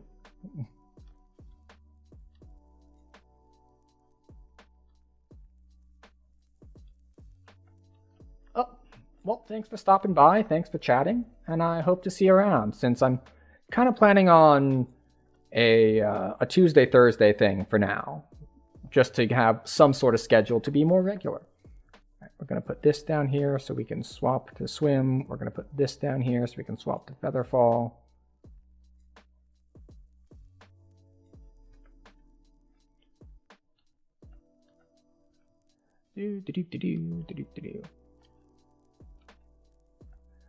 I wonder if he's going to handle the maze or if I will. Because I can do it, but he is lead and he is running ahead of me. So presumably he wants to do the maze himself. And I don't know if he starts K or I.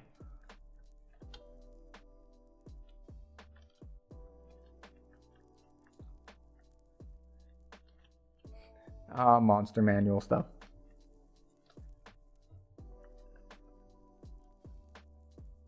Looks like I, based on the way the guys are running.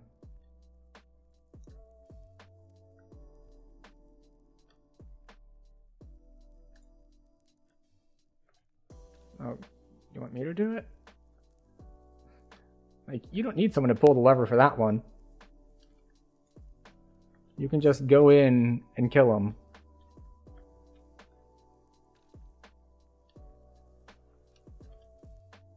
Let's see if he sees that I went over here and pulls it himself, or if he waits for me.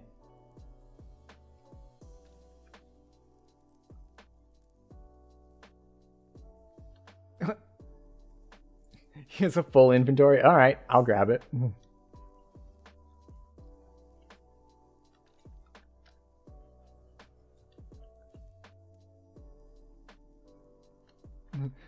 It's like, oh, his inventory's full. Alright, so he'll do levers. So, yes. Fresh, new life, who dis? Hi. Bye. Hello, Plague Reaper.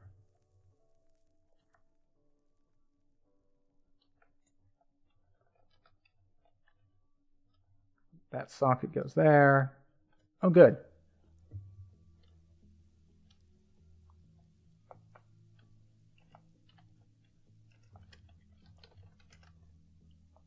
Ha! Deflect arrows coming in handy.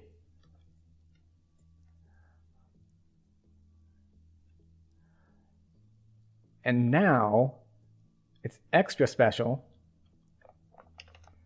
because what was I going to say? I'm not sure what I was going to say was special. Oh, my survivability is extra special because it's an aura warlock. Just standing nearby is constant temporary health. So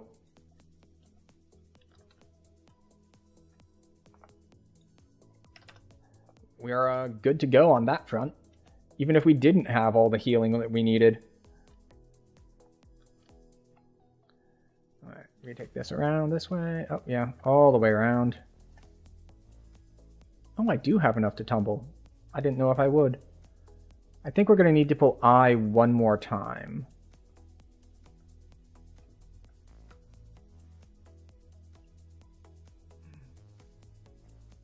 I'll let him handle that. Yeah, I needs to go once more.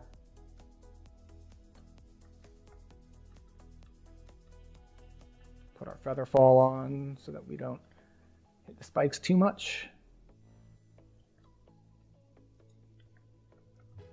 And off we go. You can take that off now.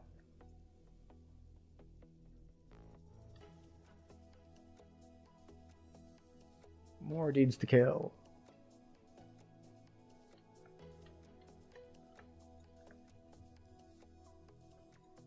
And swimming. We don't swim so well because, well, we don't have points in swimming, and we're in what counts as heavy armor. So even with our swim stuff on, our swim is not good. Now, it is boosted by the fact that we have decent strength. So let's see, what is it at anyway? Swim, 12. Ooh, 12 swim. Just break some stuff while we're waiting.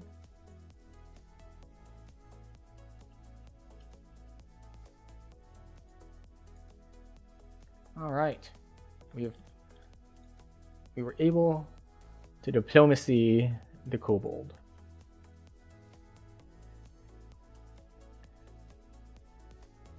Now, I don't remember if I got to do the one that would... Ah, good.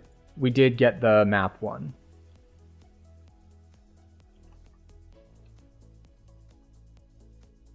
Deflected. You know, I should probably bring a trip. Thank you for knowing Maze the way I know. That is convenient, because there are a couple of ways to do it. And his way and my way are the same way. It's awkward if you have two people trying to do it, and they both know a way to do it, but it's not the same way to do it. So that can be a little weird.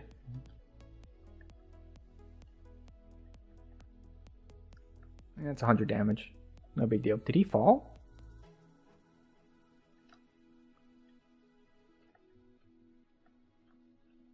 At least I'm making reflex saves, even if I don't have evasion. Ooh, I got away with only getting hit once that time.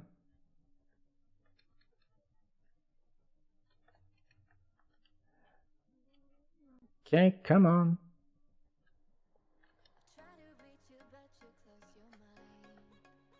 Oh, maybe he's going back through to break things?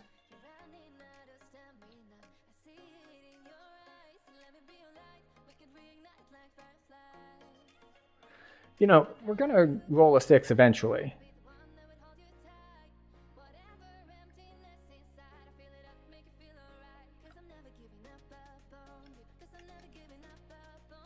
Maybe I should try jumping instead of rolling.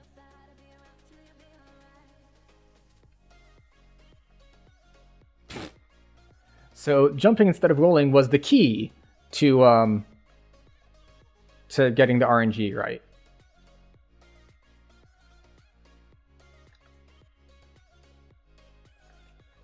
Hi.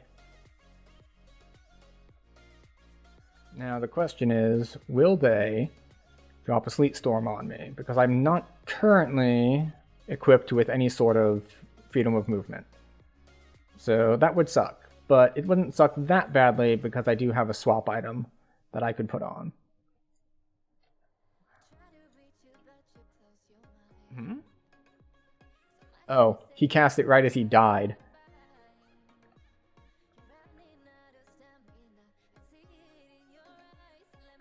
There we go. Hi.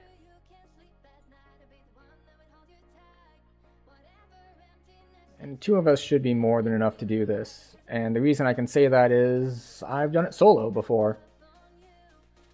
Alright, he's called red and blue, so I'll do green.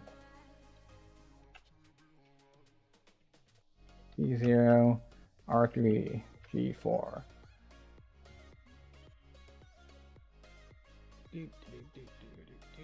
It makes it really easy when one of them is 0. 1, 2, 3, 4.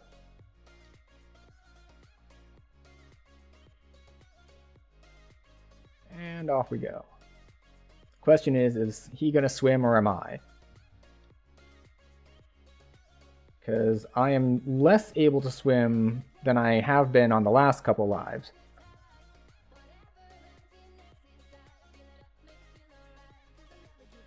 Oh, interesting. According to him, the last couple runs he's done, one of them has always been 0. It wasn't like that for me the last time I did it, but it's not actually that unusual because they can't overlap. All right, we're gonna switch to that, switch to that, switch to that. Prayer. And off we go. We have high saves, but no evasion. And not incredible swim either. Right, so it's 50 every time I mess up. Which isn't too bad when I've got, you know, almost 1200 health. Which means I can be a little bit more careless. As long as I don't get, like, caught inside that and get hit a whole bunch of times. That's true, I can't drown. But I always can't drown because I have the bracers.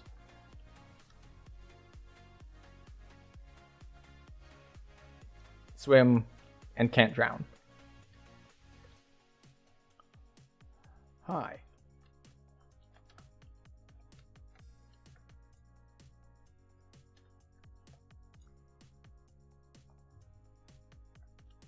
This is why I grabbed those out of the bank.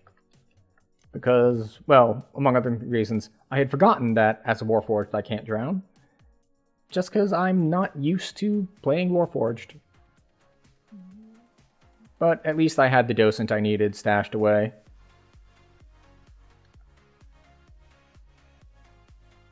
And I guess technically I'm not Warforged, I am Blade Forged. Which are much, much better. Because they have more, you know, blades. It is good to be part of the family. I think I was taught that by Korn. Or is that all in the family? Either way. It's better when it's not with the Mansons.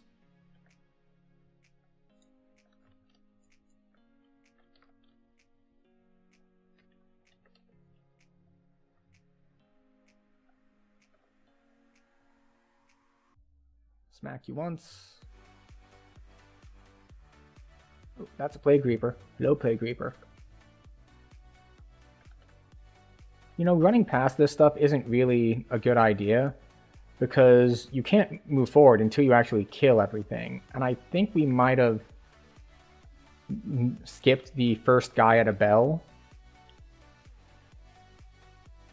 So that's unfortunate. Yeah, there he is. Got him.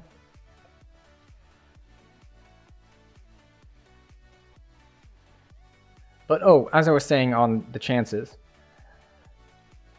The chances of you getting at least one, we'll call it a 1 on a 6-sided dice. Because your chances, because the numbers you can get are 0 through 5. So the chances of getting 0 are 1 in 6. So, you know, you'd think rolling 3 of them, you know, maybe 50-50 chance.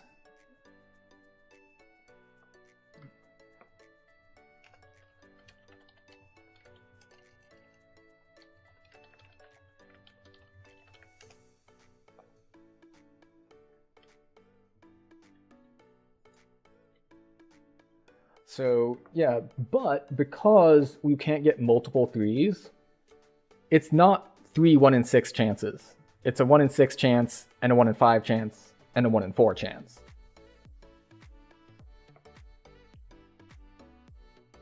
So it's actually higher odds than you'd think. Let's do some quick math. Chances of getting no zeros is, let's see.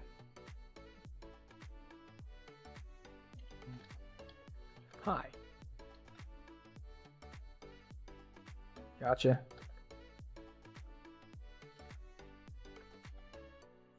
Here's damage reduction. Interesting.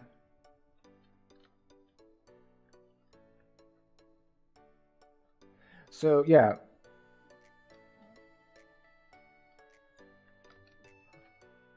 So, in order to get those chances, we need, what are the odds of 5/6 times 4/5 times 3/4? Thankfully, all that stuff in the middle cancels out and leaves us with 3/6. So, chances of getting one of them as 0, 50-50. About half the time, one of them will be 0. I'll finish when you want. Okay, I guess I'll go finish then. Just smack some stuff on the way. But yeah, that aura is super helpful.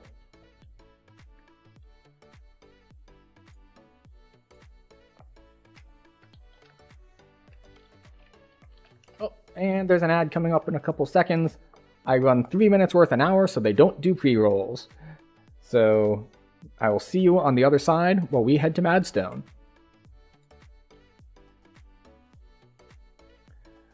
But yes, Twitch heavily incentivizes running at least 3 minutes of ads per hour, because otherwise they shove extra ads on people when they click on you, which is not great. And it lines up with the end of Crucible very nicely, so part of the skipping thing is, well, you might miss something due to ads while we are running to the quest. Or it might just take a while to start, because it just says, ads starting soon, and it said that for like 30 seconds now. This is getting to be more like a Blizzard sort of soon.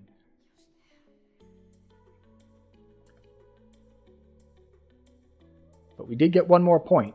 I'm still undecided about where the next points are going to go. Because we could get quality health, we could get 2 more double strike, we could get all sorts of things.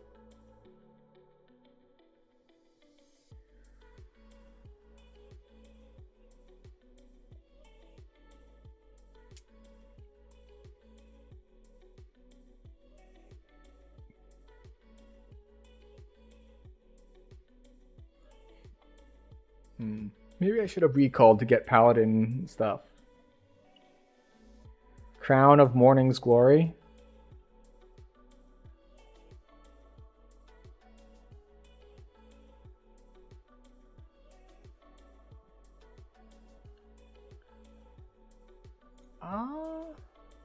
Stop that.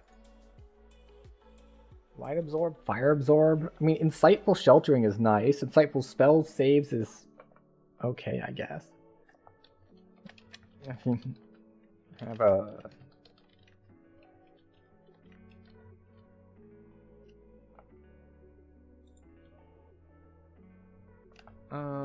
yeah, I don't get what's so special about the name of this thing.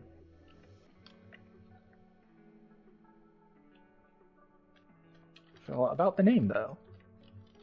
So it's Crown of Morning's Glory.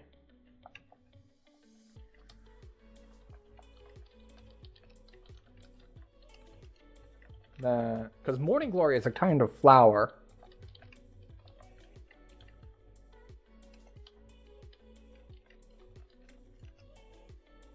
Alright, we're just gonna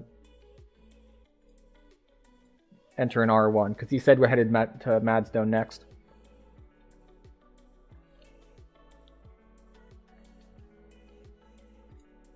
So, alright, buffs up.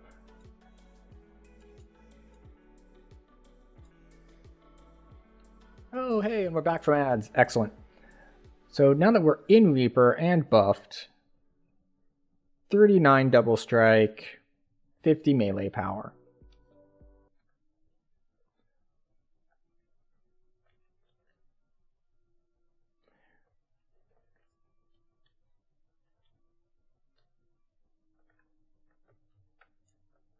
Okay, we killed those. Oh no, something in my inventory was damaged. However, will I live?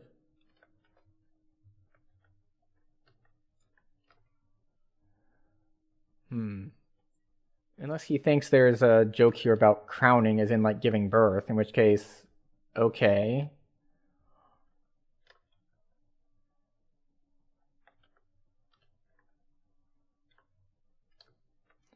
I forget if my smites regenerate at all, or if I have to shrine.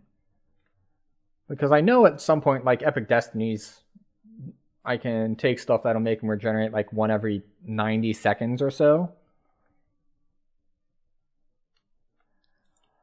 Oh, he said he's not good at Second Seer. Oh, thank you for the follow, Tex Humble J. Welcome in.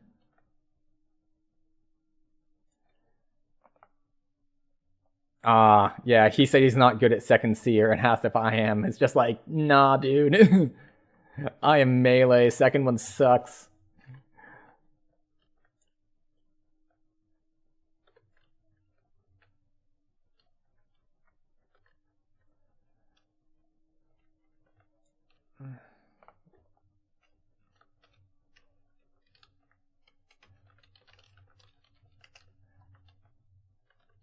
Hi.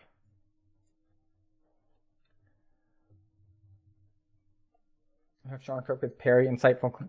That restores smites? I mean, I'm wearing it. But it doesn't restore them, it just gives you an extra charge. Like, this is from Sharn Welcome, right? Because that's the cloak I'm wearing. It gives one extra smite. Yeah, maybe it's a heroic versus epic thing. But I'm wearing the heroic one, and it does not give recharge.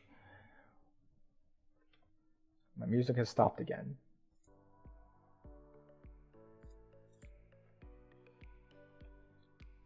Let's move this over here.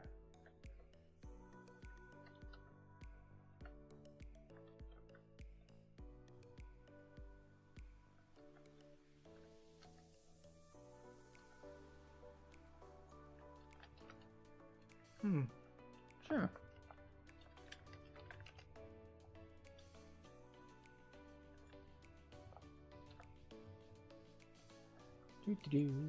Killing Plague Reapers. Alright, so he's gonna go see if he can actually just intimidate all the guys at the bottom of the ramps so we don't get more spawns. And then I'll do First Seer while he's at it. And if not, then okay, we run a little slower because we both have to help out on the same one instead of splitting the entire instance.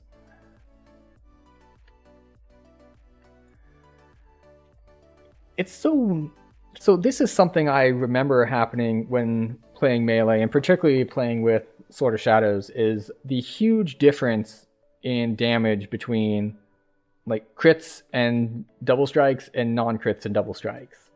Because like, well, how much do I hit for?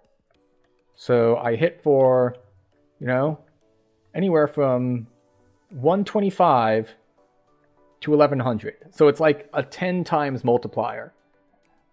Because if we look at our thing, all right, we have X4, and then we have double strike, so that's X8. Plus any extra damage on crit that I have. But I don't think I have very much Seeker at this level.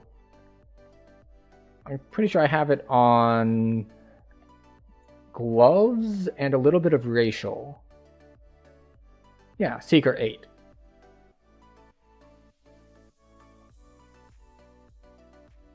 So, yeah.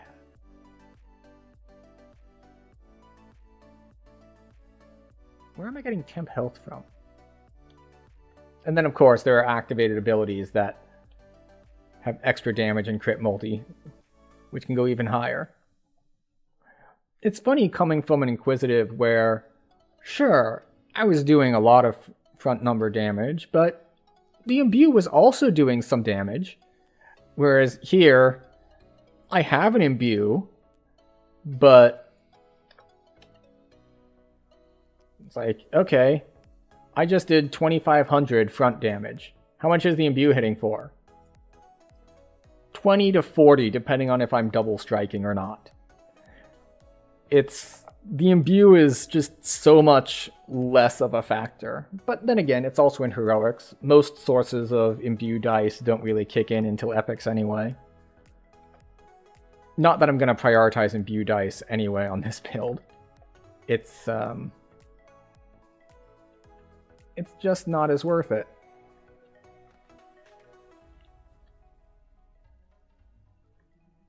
Here we go. It's not the most locked down I've had here. I am keeping them at bay. Well, at least I have high enough strength that trip lands.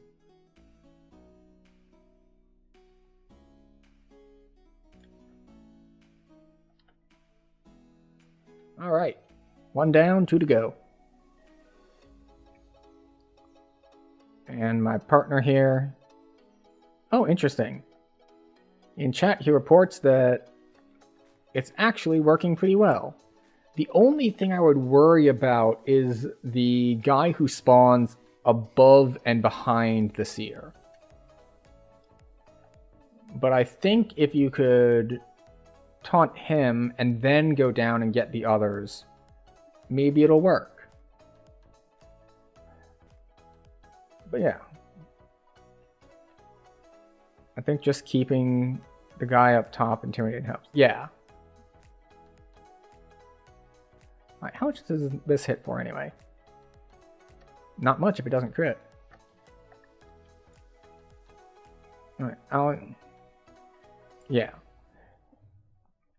I usually leave the guy up top alive if I can as well.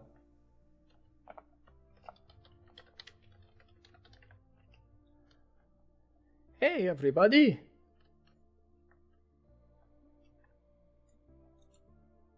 Yeah, I killed 3 out of 4. I'm sure my partner here will clean things up. Hi.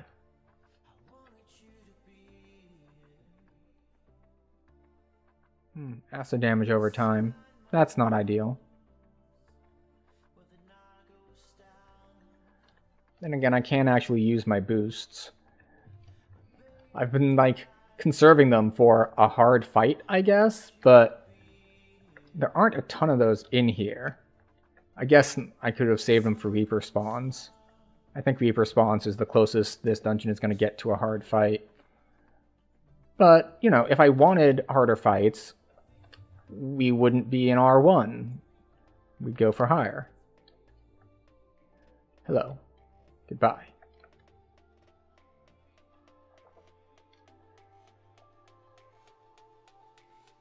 This is why... Maybe I should have gotten Repair Amp. Actually, speaking of which, I'm wearing this. I don't know if I've seen this go off at all. The improved auto repair. Or is it just like, I haven't noticed it? It's entirely possible that it's gone off and I haven't noticed it.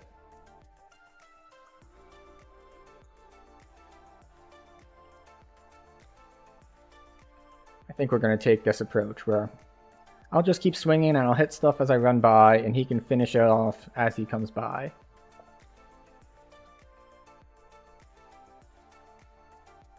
And of course I can do that. Hello.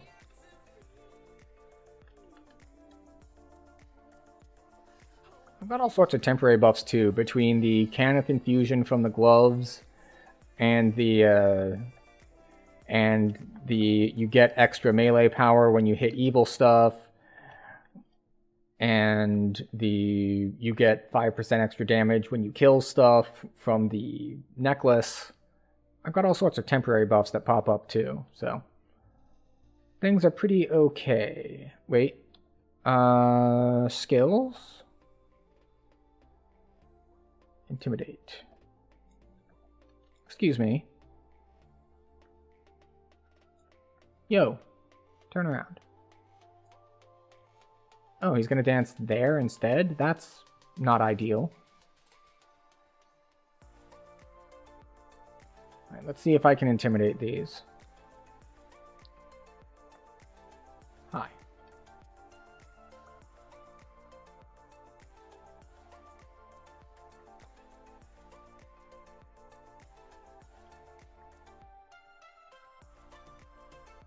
Alright, so these are on me.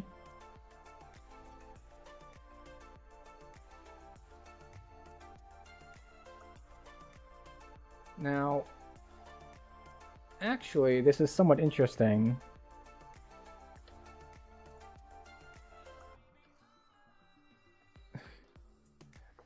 Okay, so you call it the Viking Seer. Excellent.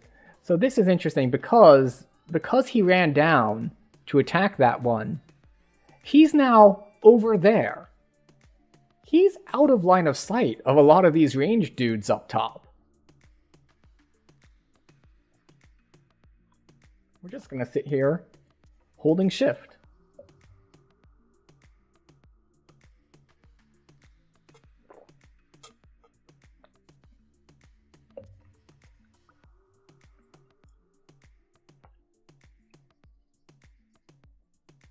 This is the highest level of gameplay that you could possibly have. Look at them.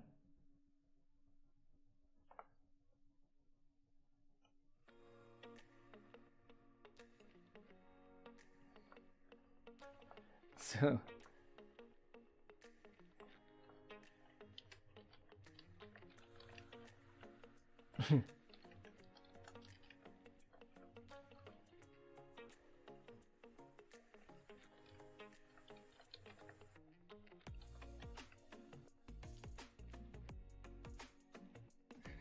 so yeah.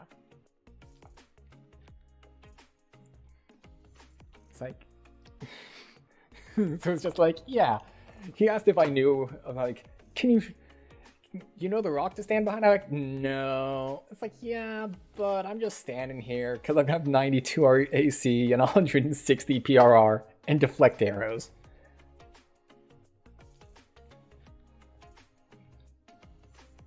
Now, normally the thing that would hurt is the guys casting the ice magic at you. But I'm not in line of sight of them. Oh, wait, I saw a proc.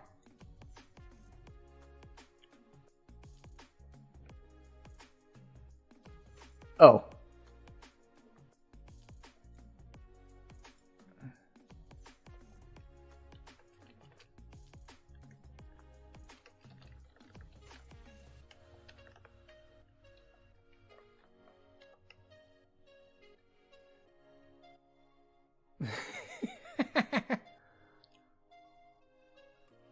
I forgot, I also have 15 just straight damage reduction from Golden Greaves.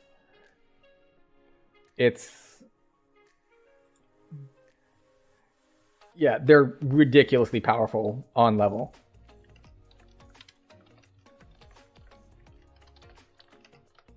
Alright, and we're good to go.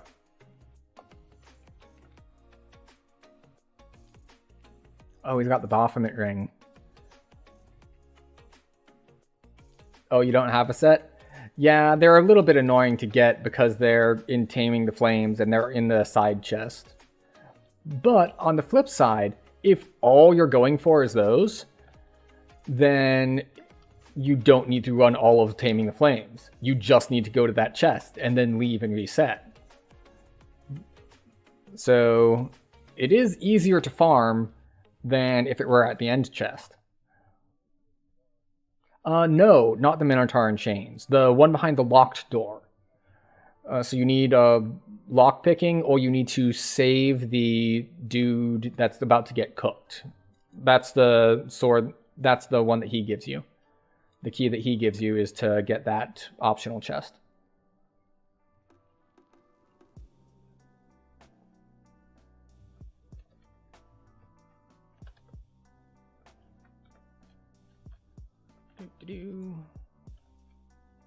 we go. Oh, hey, detour. Very nice. So yeah, this, they're from that one behind the locked door.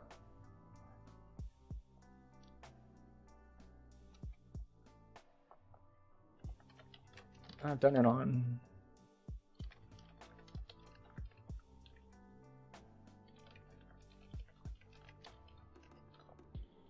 There we go. Nice clean 40k. I don't know if his jump buff is going to be enough for me to make the jump. Let's see. Skills. What's my jump at? Well, with the horse, it's 42. And that means that if he... Yeah, that means his jump gives me either 20 or 30. I forget what at this level.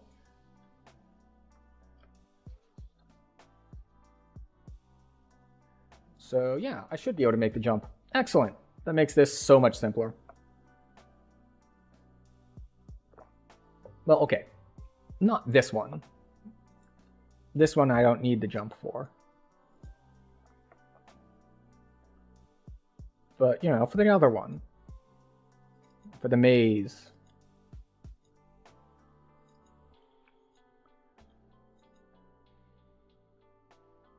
So I am down 15 melee power because I don't have my ingredients. But I think we're okay as far as damage goes. We're making do with what we have.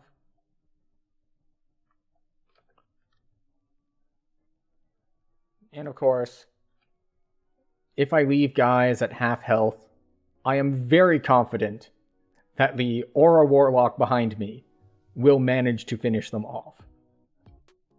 In fact, even if I hadn't seen him playing quite competently already, it would be hard for an Aura Warlock to not finish them off simply by running by.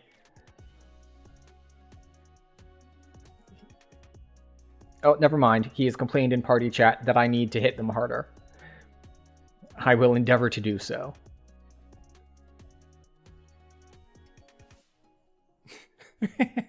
Which, I want to be very clear. This is not a serious critique by him. Because the follow-up line was...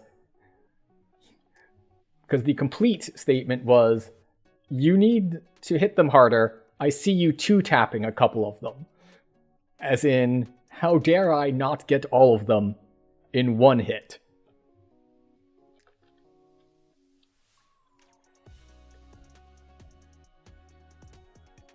It's fine.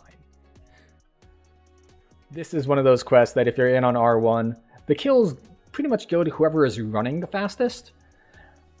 Well, I guess it depends on the group you're in. Like, if you're a first lifer, or like you're new to the game, or you've got a group of friends and you're all new to the game, well then yeah, your play patterns are going to be a little different.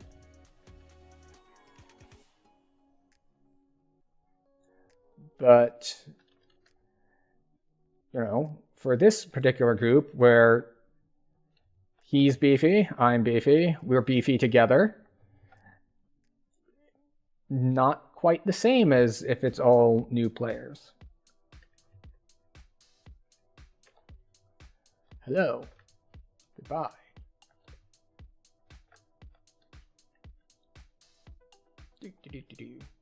I'm surprised we haven't dungeon alerted.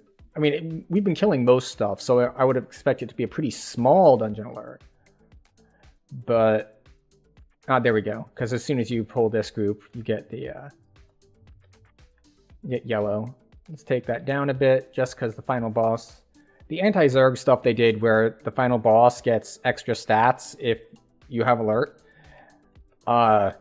really sucks if you let the alert get high.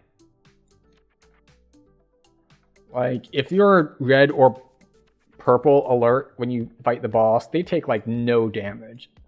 Oh, hello, Famine Reaper.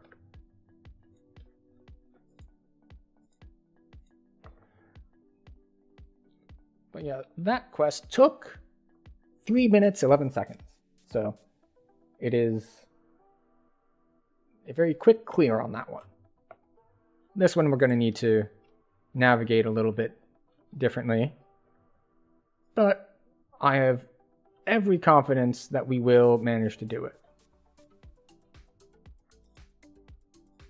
So what I actually need to figure out is, do I need to weapon attach every time? Death block. Okay, does it show up in the buff bar?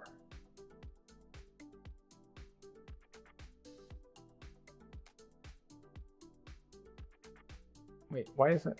Oh, I don't need to recast Holy Sword every time. I forgot Holy Sword is on the weapon. It doesn't come off when you leave.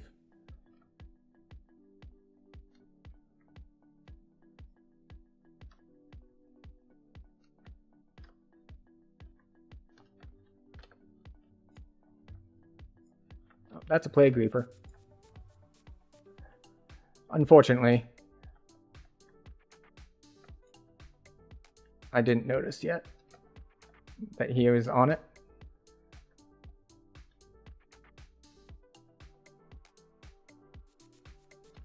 There we go.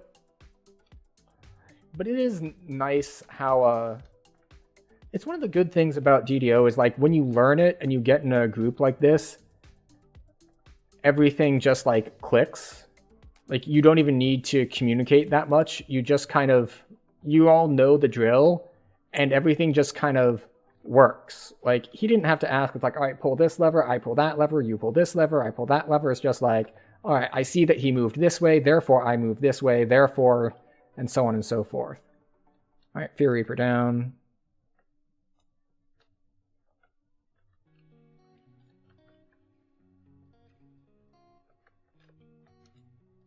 That dies, that dies. All right, back up slightly. Oh, I missed it. I used to be really good at this when I was on hardcore and I was farming the Spell Absorb Cloak, which never dropped for me, by the way. I got pretty decent at speed farming this, and yeah. All right, he's gonna take end boss. I'll take this one, assuming I don't, do something dumb and fall. There we go.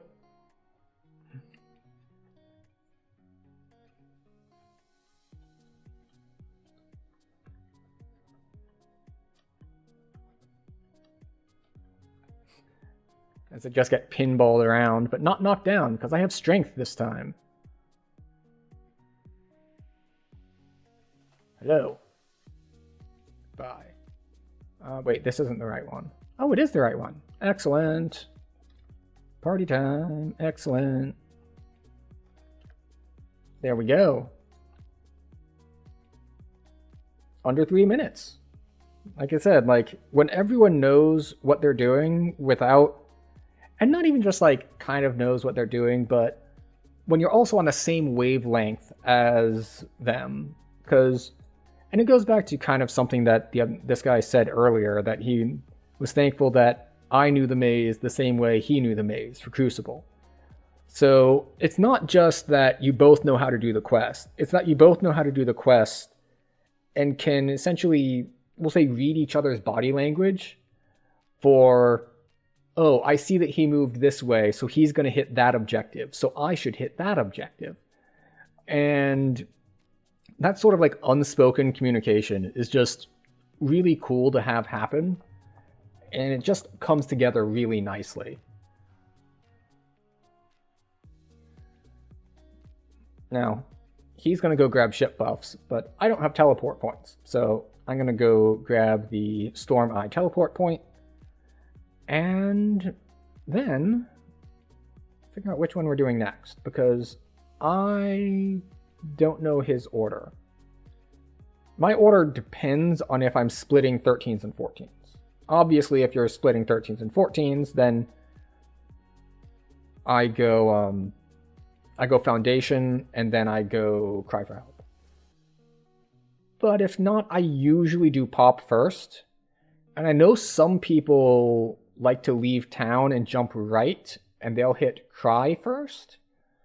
I've never quite gotten the pathing for how to get to these from town, like without doing a lot of backtracking and like roundabout ways. So maybe that is more efficient, but it is not more efficient for me because I don't know the way. Pop next or foundation? Oh, never mind. You know what I just said about being on the same wavelength? As I was typing out pop next or foundation, he types pop next in chat.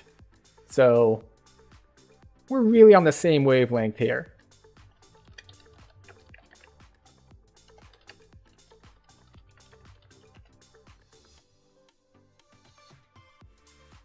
All right.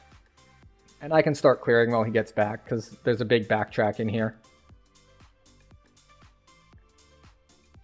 Okay, so when I do this, do I get an extra buff? No, okay. All right.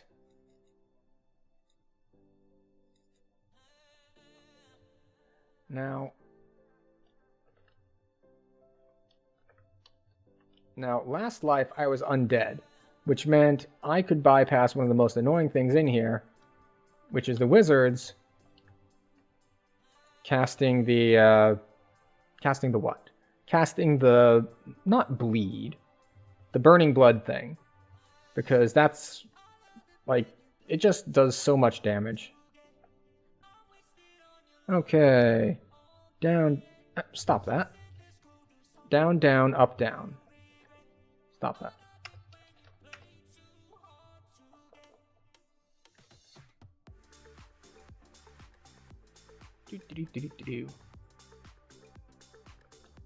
I just need to kill the wizard. The rest, I don't care. They're not going to hurt me much, but there's a lot of spell damage that can come in from the wizards.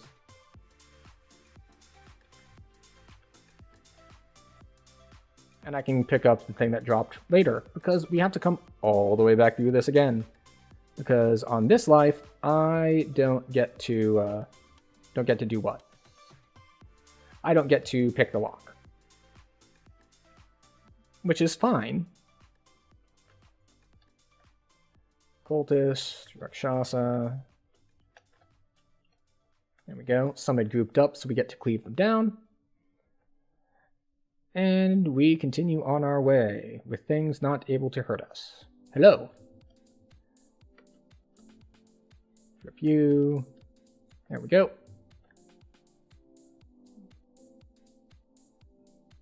Oh no. And this is why it's not really a bad thing to run past everything, because I'm going to have to backtrack anyway. And I can kill them on the way by again, because I hit them for half the first time, and I can finish them off the next time. Or that one I didn't hit at all in either direction. But that's okay. I'm going to have to go by them yet again on my way up.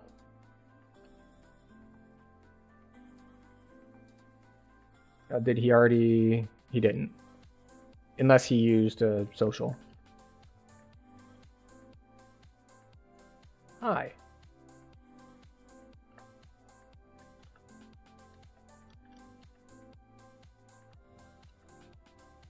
There we go.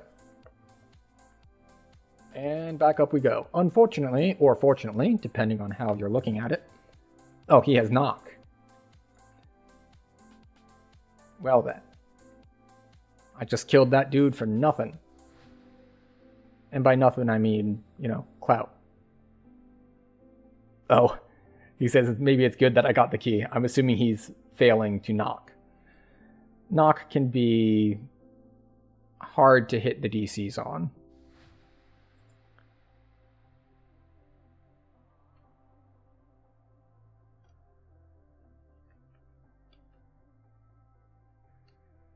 Alright. Now I think it can bug if you kill him before he's out of the ground, so I'm not going to start swinging until he is fully out of the ground.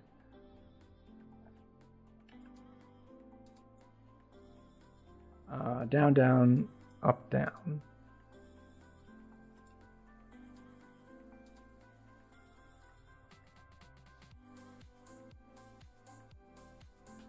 Alright.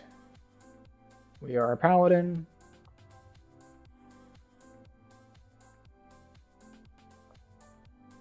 Which means we are lawful good. So we can do this one. Which is the easy one. Well, they're kind of all the easy one. Well, not necessarily. Alright. I respect law. Confront him. Hold him. See a man getting robbed. I step in and stop the robbery. Let's see. You've been conscripted. Who proves to be incompetent, placing your life in peril every day. You file a complaint. You are charged with capturing a known criminal, famous source of cruelty. You are matching him, but with a lucky blow managed to disable him. Alright, we stay your weapon and turn him into the authorities. Alright, great success. Let's not run into the big electrical wall and kill ourselves. That would be a bad thing. Okay, and he needs to level after Cry, which is fine.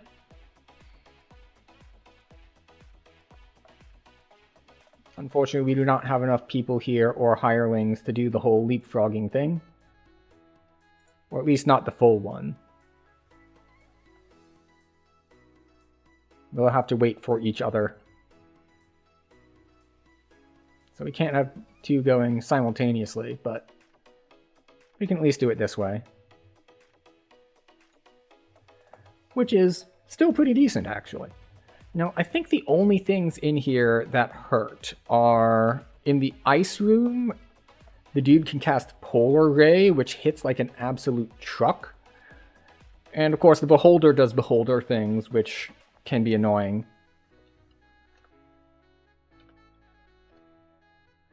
And then, of course, the... Oh, double Reaper spawn. Hello. Goodbye. And then the Lamia? The big snake woman. Her, like, 6-hit slash thing can hurt a decent amount. And I think it's evil damage, not physical. So, that's another consideration. Oh, and he wants to do her because of... He might want to drop from her.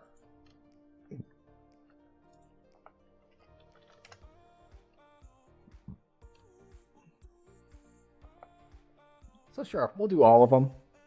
It's not a ton of bonus XP, but it's not like it takes that much time. Plus, I mean, as far as quest length goes, we're kind of flying through stuff, so there's really no reason not to just, take a little bit of time to do a side thing. Why not?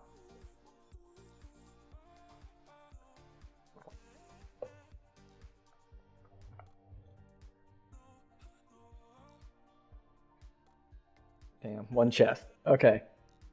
So, if you don't know how the loot in these extra rooms works, 2 of the rooms have chests in them. And he wants something from the Lamia room. Which means that if we get 2 chests before then, there won't be one there.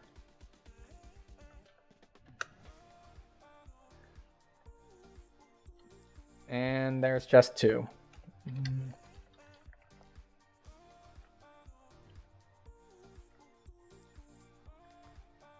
So, yeah. No point in going and killing her now. I forget how many are needed. I think we're good, but we might as well do one more.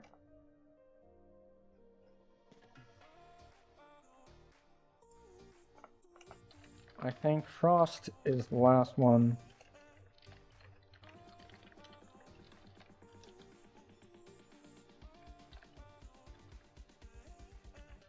Otherwise, it's extra. There we go. Alright, looks like we have an ad break here coming up in 2 minutes. We could snooze it, but I think we might be good to go.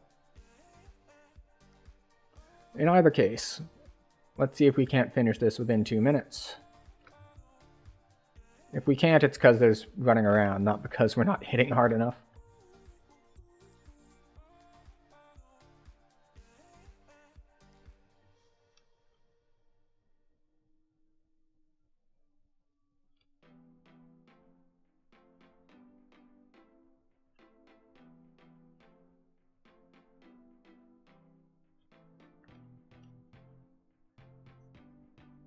Okay.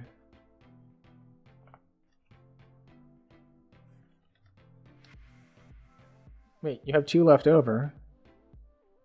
It's like, wait, you have 2 left over. We haven't put them all in yet. Ah, there we go. I mean 1. Excellent. All right. It's telling me ads start in 45 seconds. Will we make it? Can we do this terribly hard final fight in 45 seconds? Hi.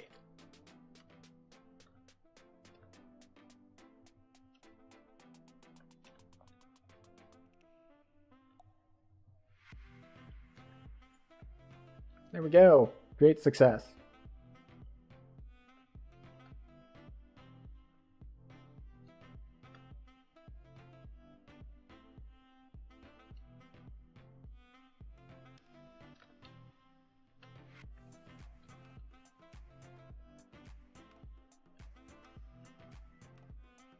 Wait, really? Did they just keep spawning until you touch the docent?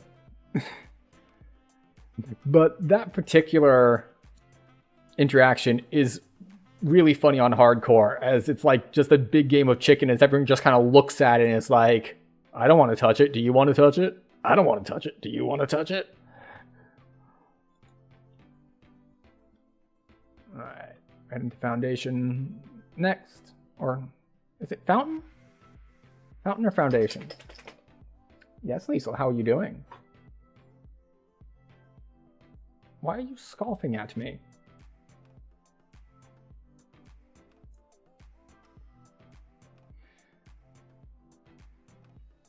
I'm assuming she's upset because we only played ball in the yard a few times today and we didn't go to the park. Okay.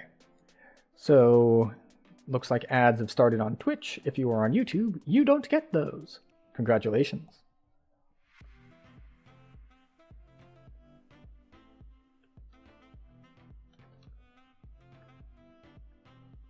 There we go. Whack. There we go. Goal is to see perp. I don't know what he means by that. Like purple alert?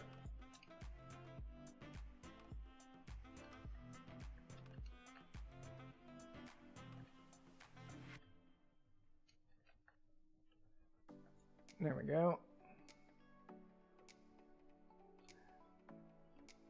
Ooh, the trap was here.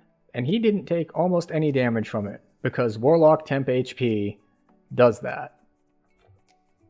Alright. He went that way, I'll go this way. Leave me alone. I'm trying to open a door here.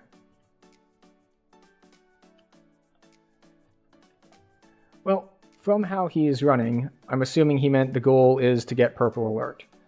I do not share that goal, but I will probably help him with it nonetheless. Whether I want to or not.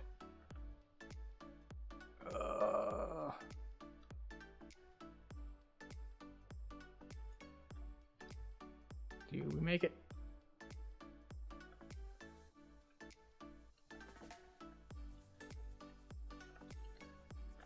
Right, there he is. And there he goes.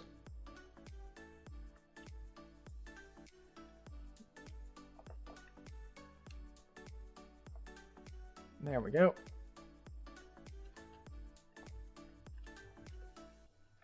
Ooh, more remnants. And now that we're backtracking, it's on yellow. Oh, remnants.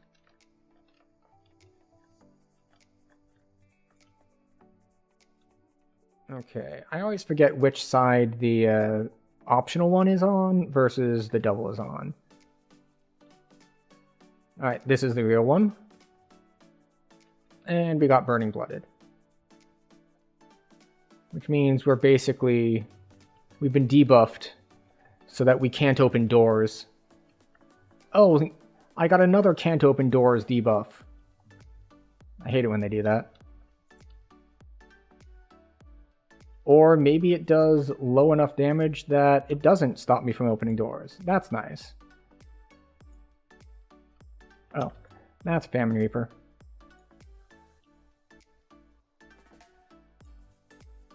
And another one.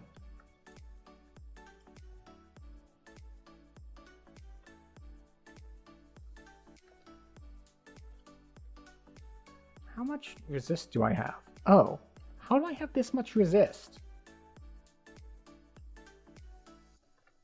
What is it all coming from? 46 resist? Is there a racial resist that I didn't understand or notice? I don't think Paladin gets straight up elemental resists, like as a default thing. I know I get saves based on charisma. Oh. How dare you. The Reaper teleported to him, so I wasn't able to hit it.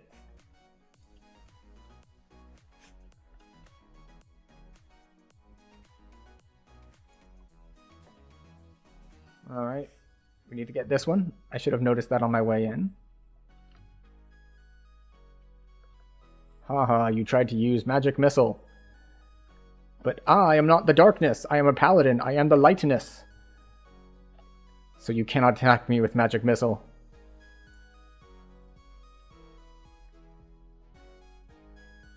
It's so weird that just like one random ass video from forever ago is like just memed and people know it. And well, I'm assuming people know that you attack the darkness and you use Magic Missile. And if you don't, you may feel free to Google those statements together.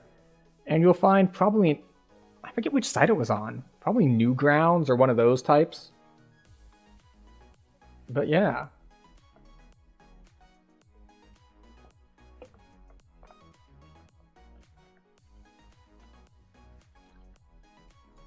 Alright, so where are we going? We are going to cry for help.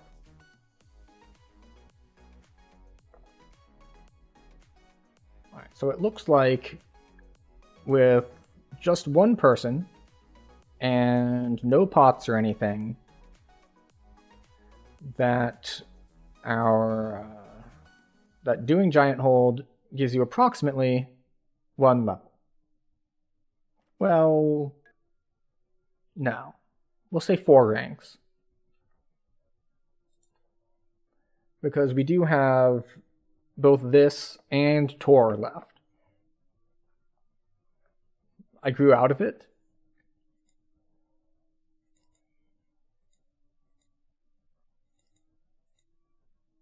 That.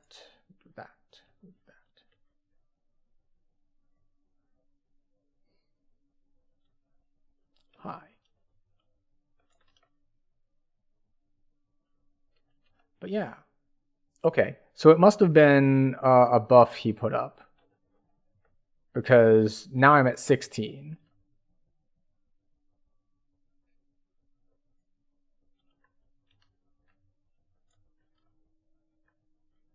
But I didn't think you could buff all resists at once, and I know I didn't stand still long enough for him to single cast all of the resist spells. Or maybe there's a macro or something? I think I heard someone mention something like that at some point, but I never got a clear understanding of how it works, that there's something sort of like animation cancel macro thing you can do that can let you do multiple buffs at once. Which I suppose is an exploit, but at the same time, that's really like a convenience at the start of a dungeon to put buffs up faster isn't really the kind of exploit that I think anyone cares about. You know what? He can go grab that. I'll go kill the dudes over here. Hi.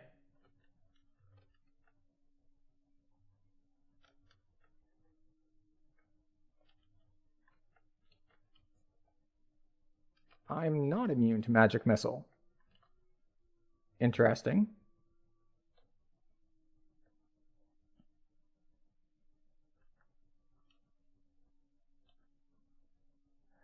Yeah, I think that only really works on bard songs because, well, they take forever.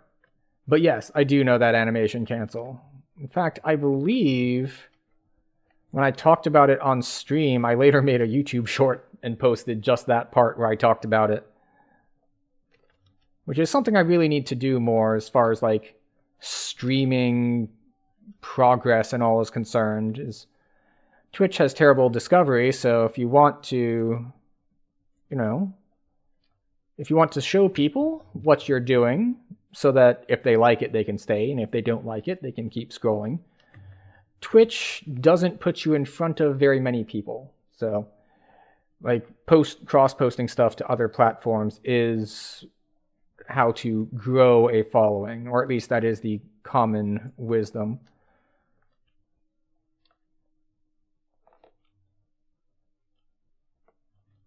Let's hope that we didn't pull them at the same time, because you can bug this if you pull both at the same time.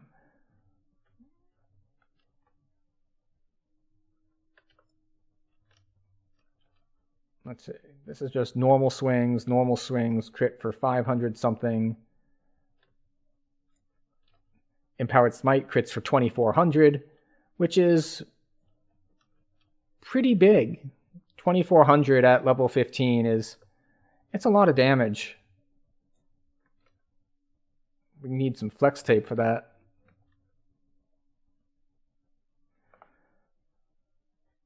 So yeah, it's something I need to do, is to go through my VODs and find, let's say, clippable moments, or however you want to phrase that, to cross-post other places.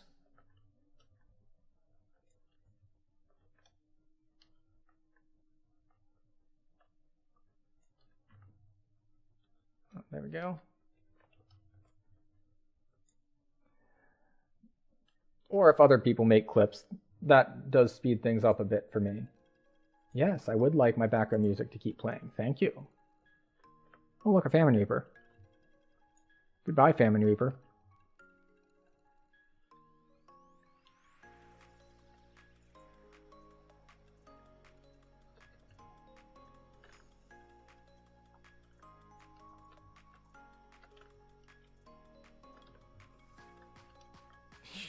How about this Reaper?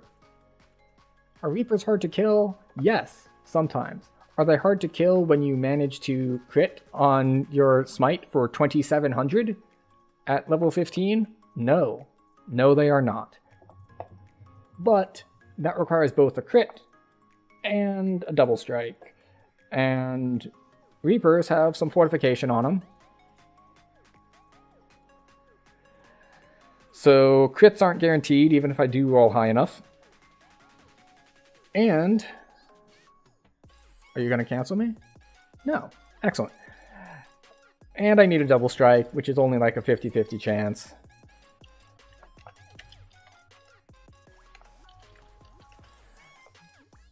And of course you need high rolls and all that sort of stuff too. Let's clear some bags a little bit.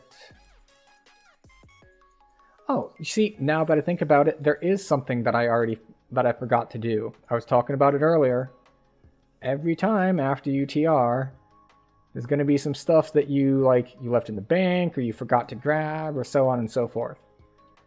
The thing I have forgotten to do this time, which is something I forget to do fairly frequently, is I did not go and grab my bloody footprints. So I can't show off.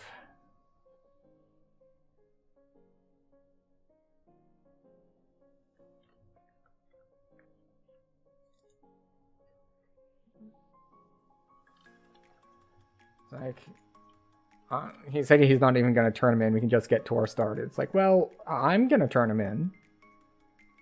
If I'm running the quests anyway, I'm gonna take the, 30 seconds to actually flag.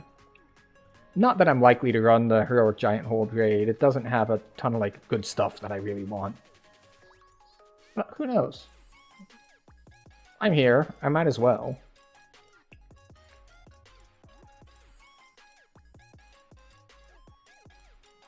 Alright, we have 4 points to spend. So we can get 5% health, we can get 25 fort. We can get more lay on hands charges. Not that I need the lay on hands charges, so we'll go for more offense, shall we? More offense here. Although we could just do this instead. There we go. 4 points, 4 strength. And since I already get my competence bonus of health here, I don't need it there.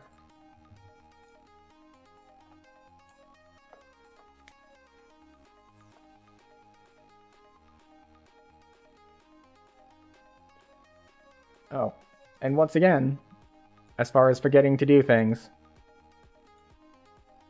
I didn't grab reagents.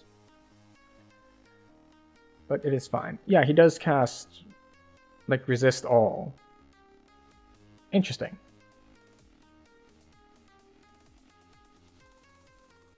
Well, I don't know exactly how it works, but it is convenient, especially because these guys like to cast a lot of fire and stuff.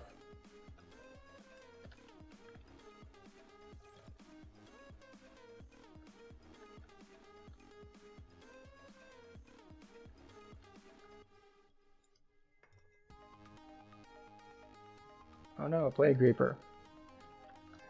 And he kills it. Because of course he does. Why would he not? I'm not the only one in here who can just wreck Reapers as soon as they spawn.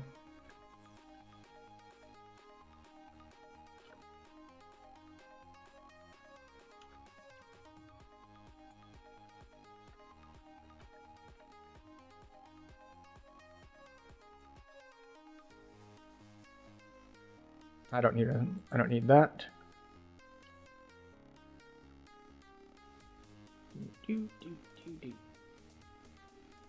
Hello.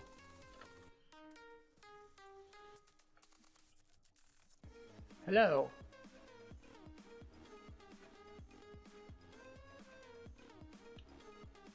I do hate the little knockback that makes your swings like, oh sorry, you weren't quite in melee range, so it doesn't count.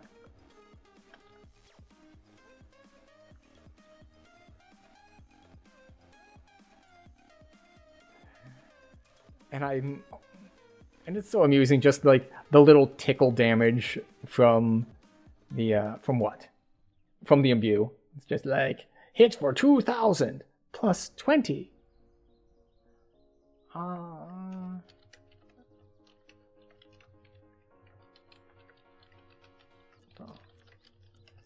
Interesting. It looks like he's looking for one of the dragon drops.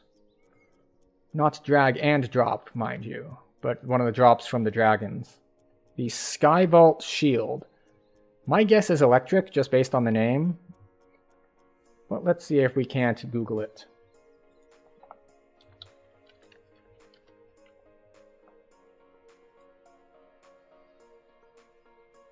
Blue Dragon Chest.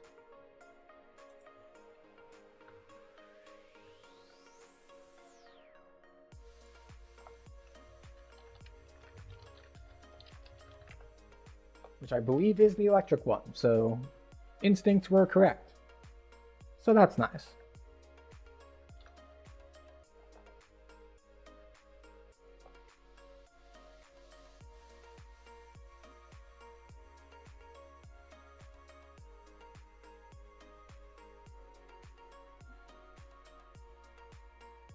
We'll leave the Lost Souls to him.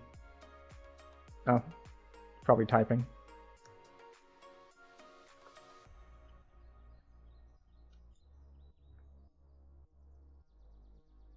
Or he tabbed out to check wiki as well.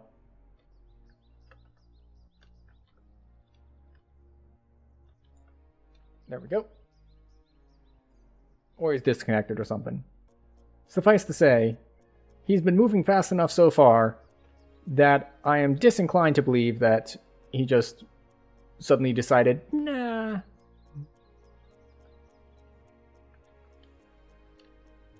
Strike Through doesn't really work as well with big models like the Giants.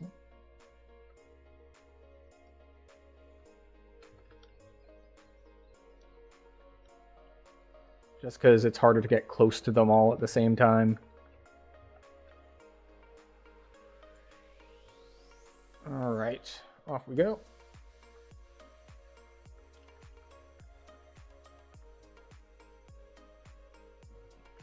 Can I do this before they cast something on me? Yes. It is kind of funny how the damage numbers aren't like on the UI layer, they're part of the environment. So not only do they sometimes hide behind the model of things like the Giants, as you just saw, but if like you're shooting something at range and it's kind of behind some, we'll say some leaf cover, then you won't see your damage numbers either. Even though the leaf cover doesn't provide actual cover,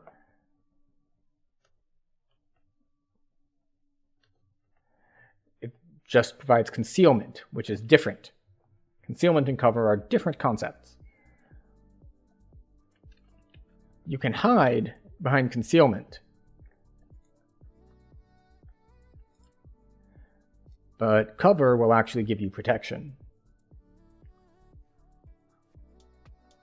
Like, if someone breaks into your house, hiding behind a door that is a hollow core door, and just like two tiny, like thin pieces of wood, gives you concealment, not cover.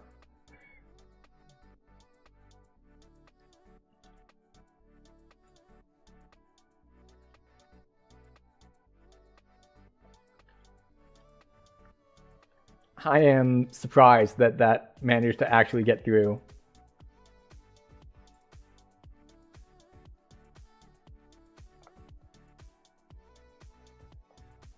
I should actually check what that shield does.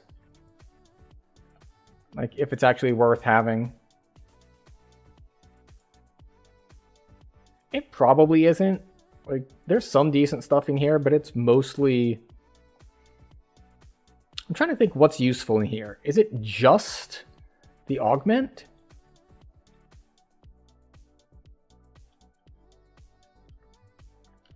Like, it wouldn't surprise me if it's just the augment.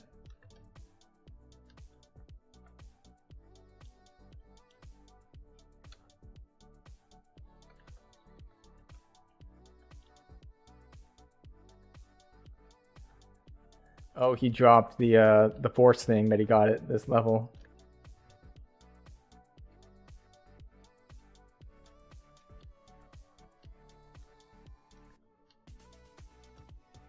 It's funny how fast he dies on heroic, because you just saw it flash up there for a moment before he died, but he is apparently CR 8, whereas the rest of the stuff in here is in the low 20s.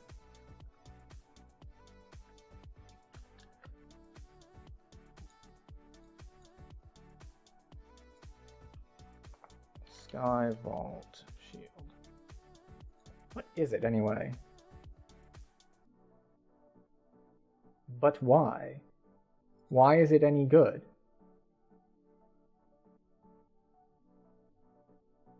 Ah, that's why. Okay, that's why he would have wanted it as a Warlock. Okay, so the thing about this, it's like, why? This shield isn't even any good. It doesn't have good stats on it, blah, blah, blah, blah, blah, blah. What's special about it is that it's a tower shield with no arcane spell failure on it, because it's made of mithril and it's special. So it's just a +5 tower shield, no other stats, no other great stuff on it. It has 2 augment slots and no arcane spell failure.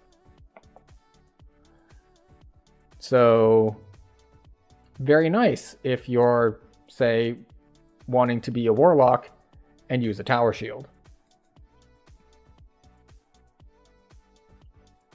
Alright, so we have successfully managed to run all of Giant Hold. And that will, let's see. It is just after midnight, which is not super late, but I do have work in the morning, and I'm not going to start a whole other chain. So unless there's a single quest. Now, one of the single quests that we might have done in the past would be memoirs. Memoirs of, you know, an illusionary larcener, I believe was the full name. But that quest no longer exists. Apparently they tried to fix things in it, and they tried to fix things in it, and they just said, we can't fix things in it. It's gone now. See? No memoirs.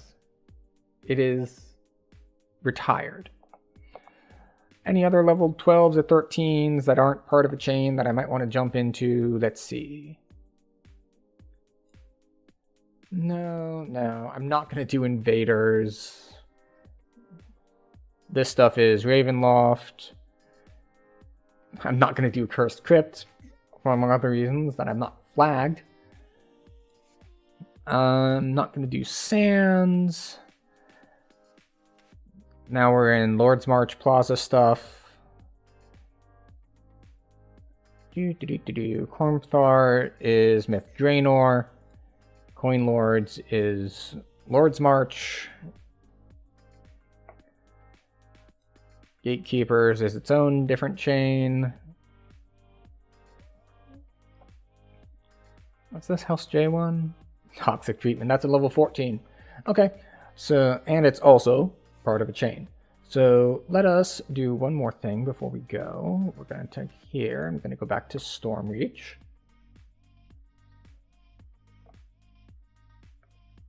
And then, where are we headed? We're headed here. We're going to get a collapsed portable hole.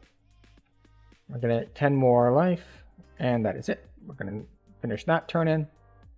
And then, we're going to come over here to Twitch. We're going to see who else is on.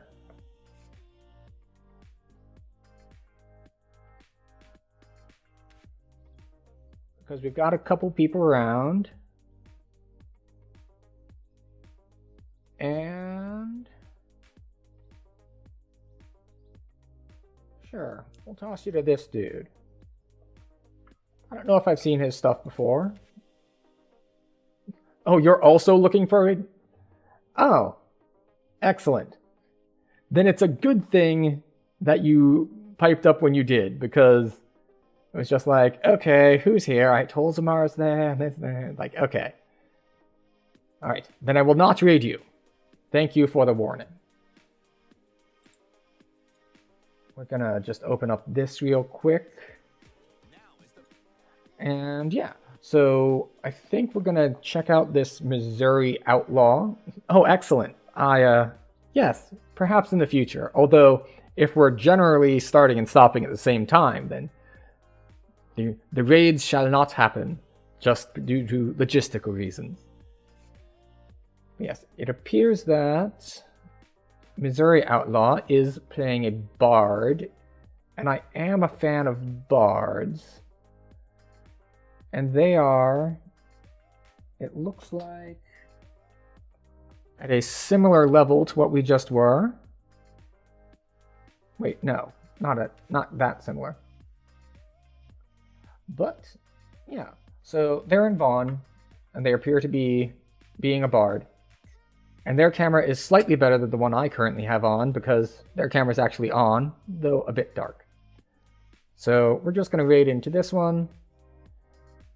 And Cozy is in their chats, as I believe Cozy exists in all DDO chats at the same time. Just somehow. I don't know how, but she does. So we're going to raid you all out. If you're on YouTube, I don't know anyone I would raid on YouTube, and I forget what YouTube calls it. But thank you everyone for hanging out. Why is it not doing the thing? Do the thing. Use this one and this one to unlock This one. Thank you. Why is the start raid button not working? Twitch? What are you doing, Twitch?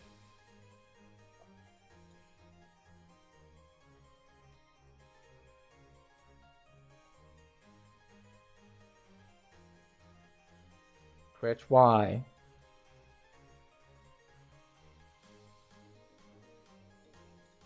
Yes, this one. Start raid. Start raid, Twitch.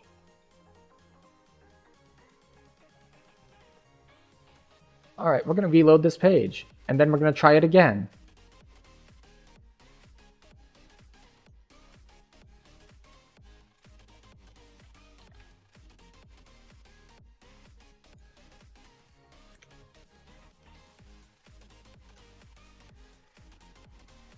Okay, it has succeeded. So we're going to head over there in another like 4 seconds. Thank you all for stopping by, hanging out, drop follows, etc., etc. We will probably be back Thursday, and have a good night.